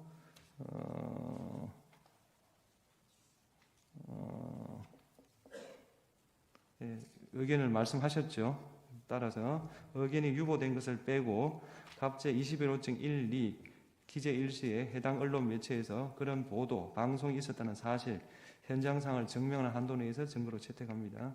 갑제 22호증 1 내지 27호증 12는 중앙선거관리위원회 과천청사, 선거정보센터, 관악청사, 선거연수원 CCTV 현장 영상이고 비진술 증거로서 전문법칙이 적용되지 않고 현장 상황과 계엄군 등의 동태가 그대로 녹화된 것으로 볼 수 있으므로 증거로 채택합니다. 갑제 28호증은 공문서로서 증거로 채택합니다.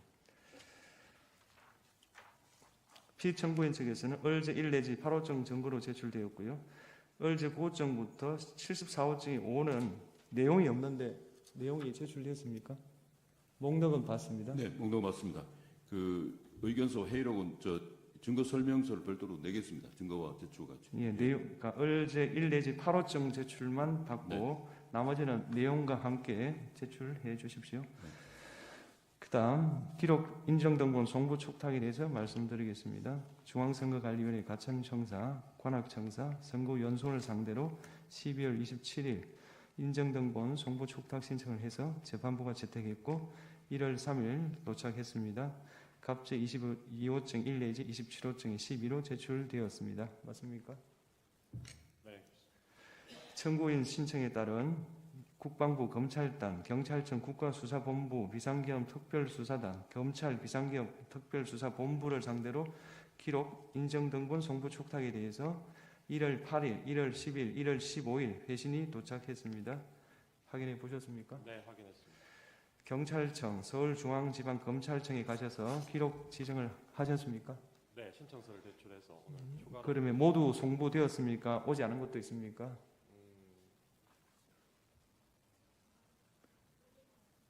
저희가 오늘 검찰에서 회신을 받았습니다만 예. 이게 저희 재판에 참석을 하느라고 저희가 회신한 내용대로 다 회신이 왔는지 청구인 대로 그걸 아직 미처 확인 못한 상태라서 알겠습니다. 확인하는 대로 답변드리겠습니다. 예.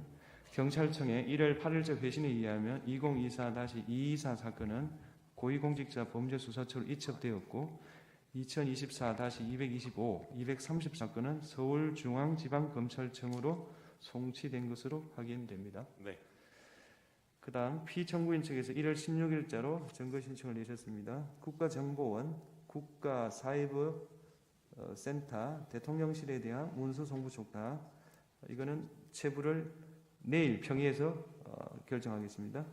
선관에 대한 사실조회는 채택하겠습니다. 내용은 공직선거관리규칙 84조 3항, 제정 시기, 제정 이유, 제정될 당시 중앙선거관리위원들 사무총장 명단이고요.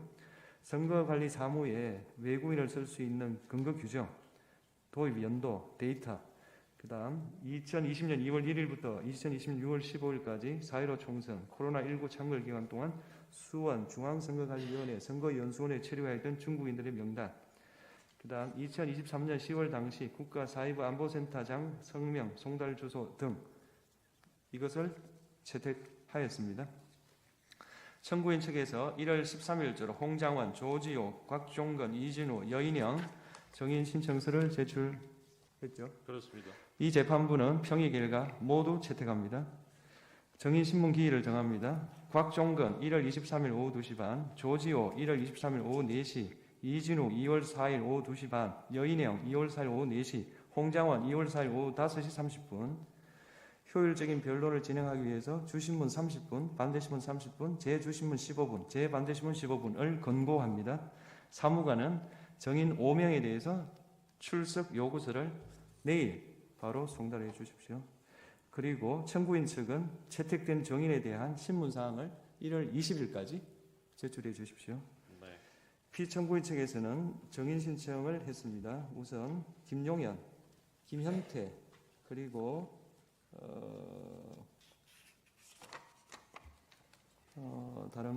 다른 국가사이버안보센터, 그 다음에 지상훈 씨, 그리고 투표사무원 더해서 정인 신청을 했는데 그 중에서 정인 김용현을 채택하겠습니다. 나머지 증거 체부는 내일 평의에서 결정하겠습니다. 다만 정인 신청 중에서 김용현에 대한 송달 장소를 바로 내주시기 바랍니다. 그래서 송달을 할 수 있기 때문에 그렇습니다. 그 다음 나머지 정인들에 대해서도 소환장 송달 장소를 제출해 주시기 바랍니다. 예. 그 다음 채택된 증거에 대해서 증거조사 말씀드리겠습니다. 청구인 측 메모를 좀 해주십시오. 네. 조금 전에 그 증거를 채택한 그 서정의 증거조사 방법으로 재판부는 여러 가지 방법 중에서 형사소송규칙 134의 6 제2항에 따라 서정의 요지를 신청한 측에서 진술하는 방법, 네. 그걸 채택했습니다. 네네. 따라서 제가 불러주는 서정에 대해서 서정의 요지를 다음 기일에 네. 진술해달라. 네. 그렇게 알겠습니다. 불러드리겠습니다. 네. 갑제 1호증 1 내지 63, 갑제 3호증의 1부터 갑제 7호증까지, 그 다음 갑제 2호증, 8호증의 1, 2, 12호증 1 내지 13호증의 4, 14호증의 2, 15호증 1, 2, 17호증 2 내지 4, 19호증의 1, 3, 4, 갑제 25호증의 3 내지 5, 갑제 28호증. 다시 말해서 증거로 채택된 네. 증거들입니다. 영상에 대해서 증거조사를 말씀드립니다.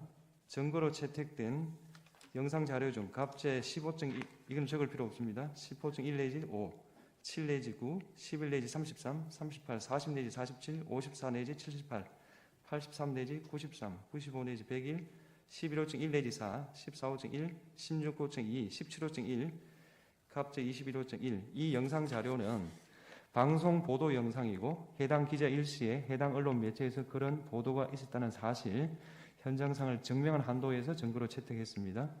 갑제 11호증 1, 4의 경우는 피청구인의 2024년 12월 3일 비상계엄 선포 담화와 2024년 12월 12일 담화로서 제1차 변론 준비기일에서 다투지 않는 사실로 정리되었습니다. 따라서 이상의 영상 자료에 대해서는 재판부와 양 당사자 측이 이미 열람하여 확인하였으므로 그것으로 개별 증거조사를 대체하겠습니다. 다만 메모하십시오. CCTV 영상 자료인 갑제 9호증, 16호증 1, 갑제 22호증 1 내지 27호증의 12는 다음 기일에 재생하여 신청하는 방법으로 증거가 채택될 경우 말합니다. 예, 채택될 경우를 말하는 겁니다. 재생하여 신청하는 방법으로 증거조사를 하겠습니다. 따라서 중요 부분만 재생하여 시청할 수 있도록 청구인 측에서 다음 기일 전까지 시청해야 될 구간을 재생 시간별로 특정해 제출해 주시기 바랍니다. 무슨 말이냐면 CCTV 영상이 있는데요. 계속 아무 내용이 없습니다. 계속 내용이 없고 중요 장면이 등장하고 계속 오고 중요 장면이 등장한다. 계속 아무것도 없는 것을 법정에서 볼 수는 없지 않느냐, 그런 말씀입니다. 증거 정리는 이거로 마치겠습니다.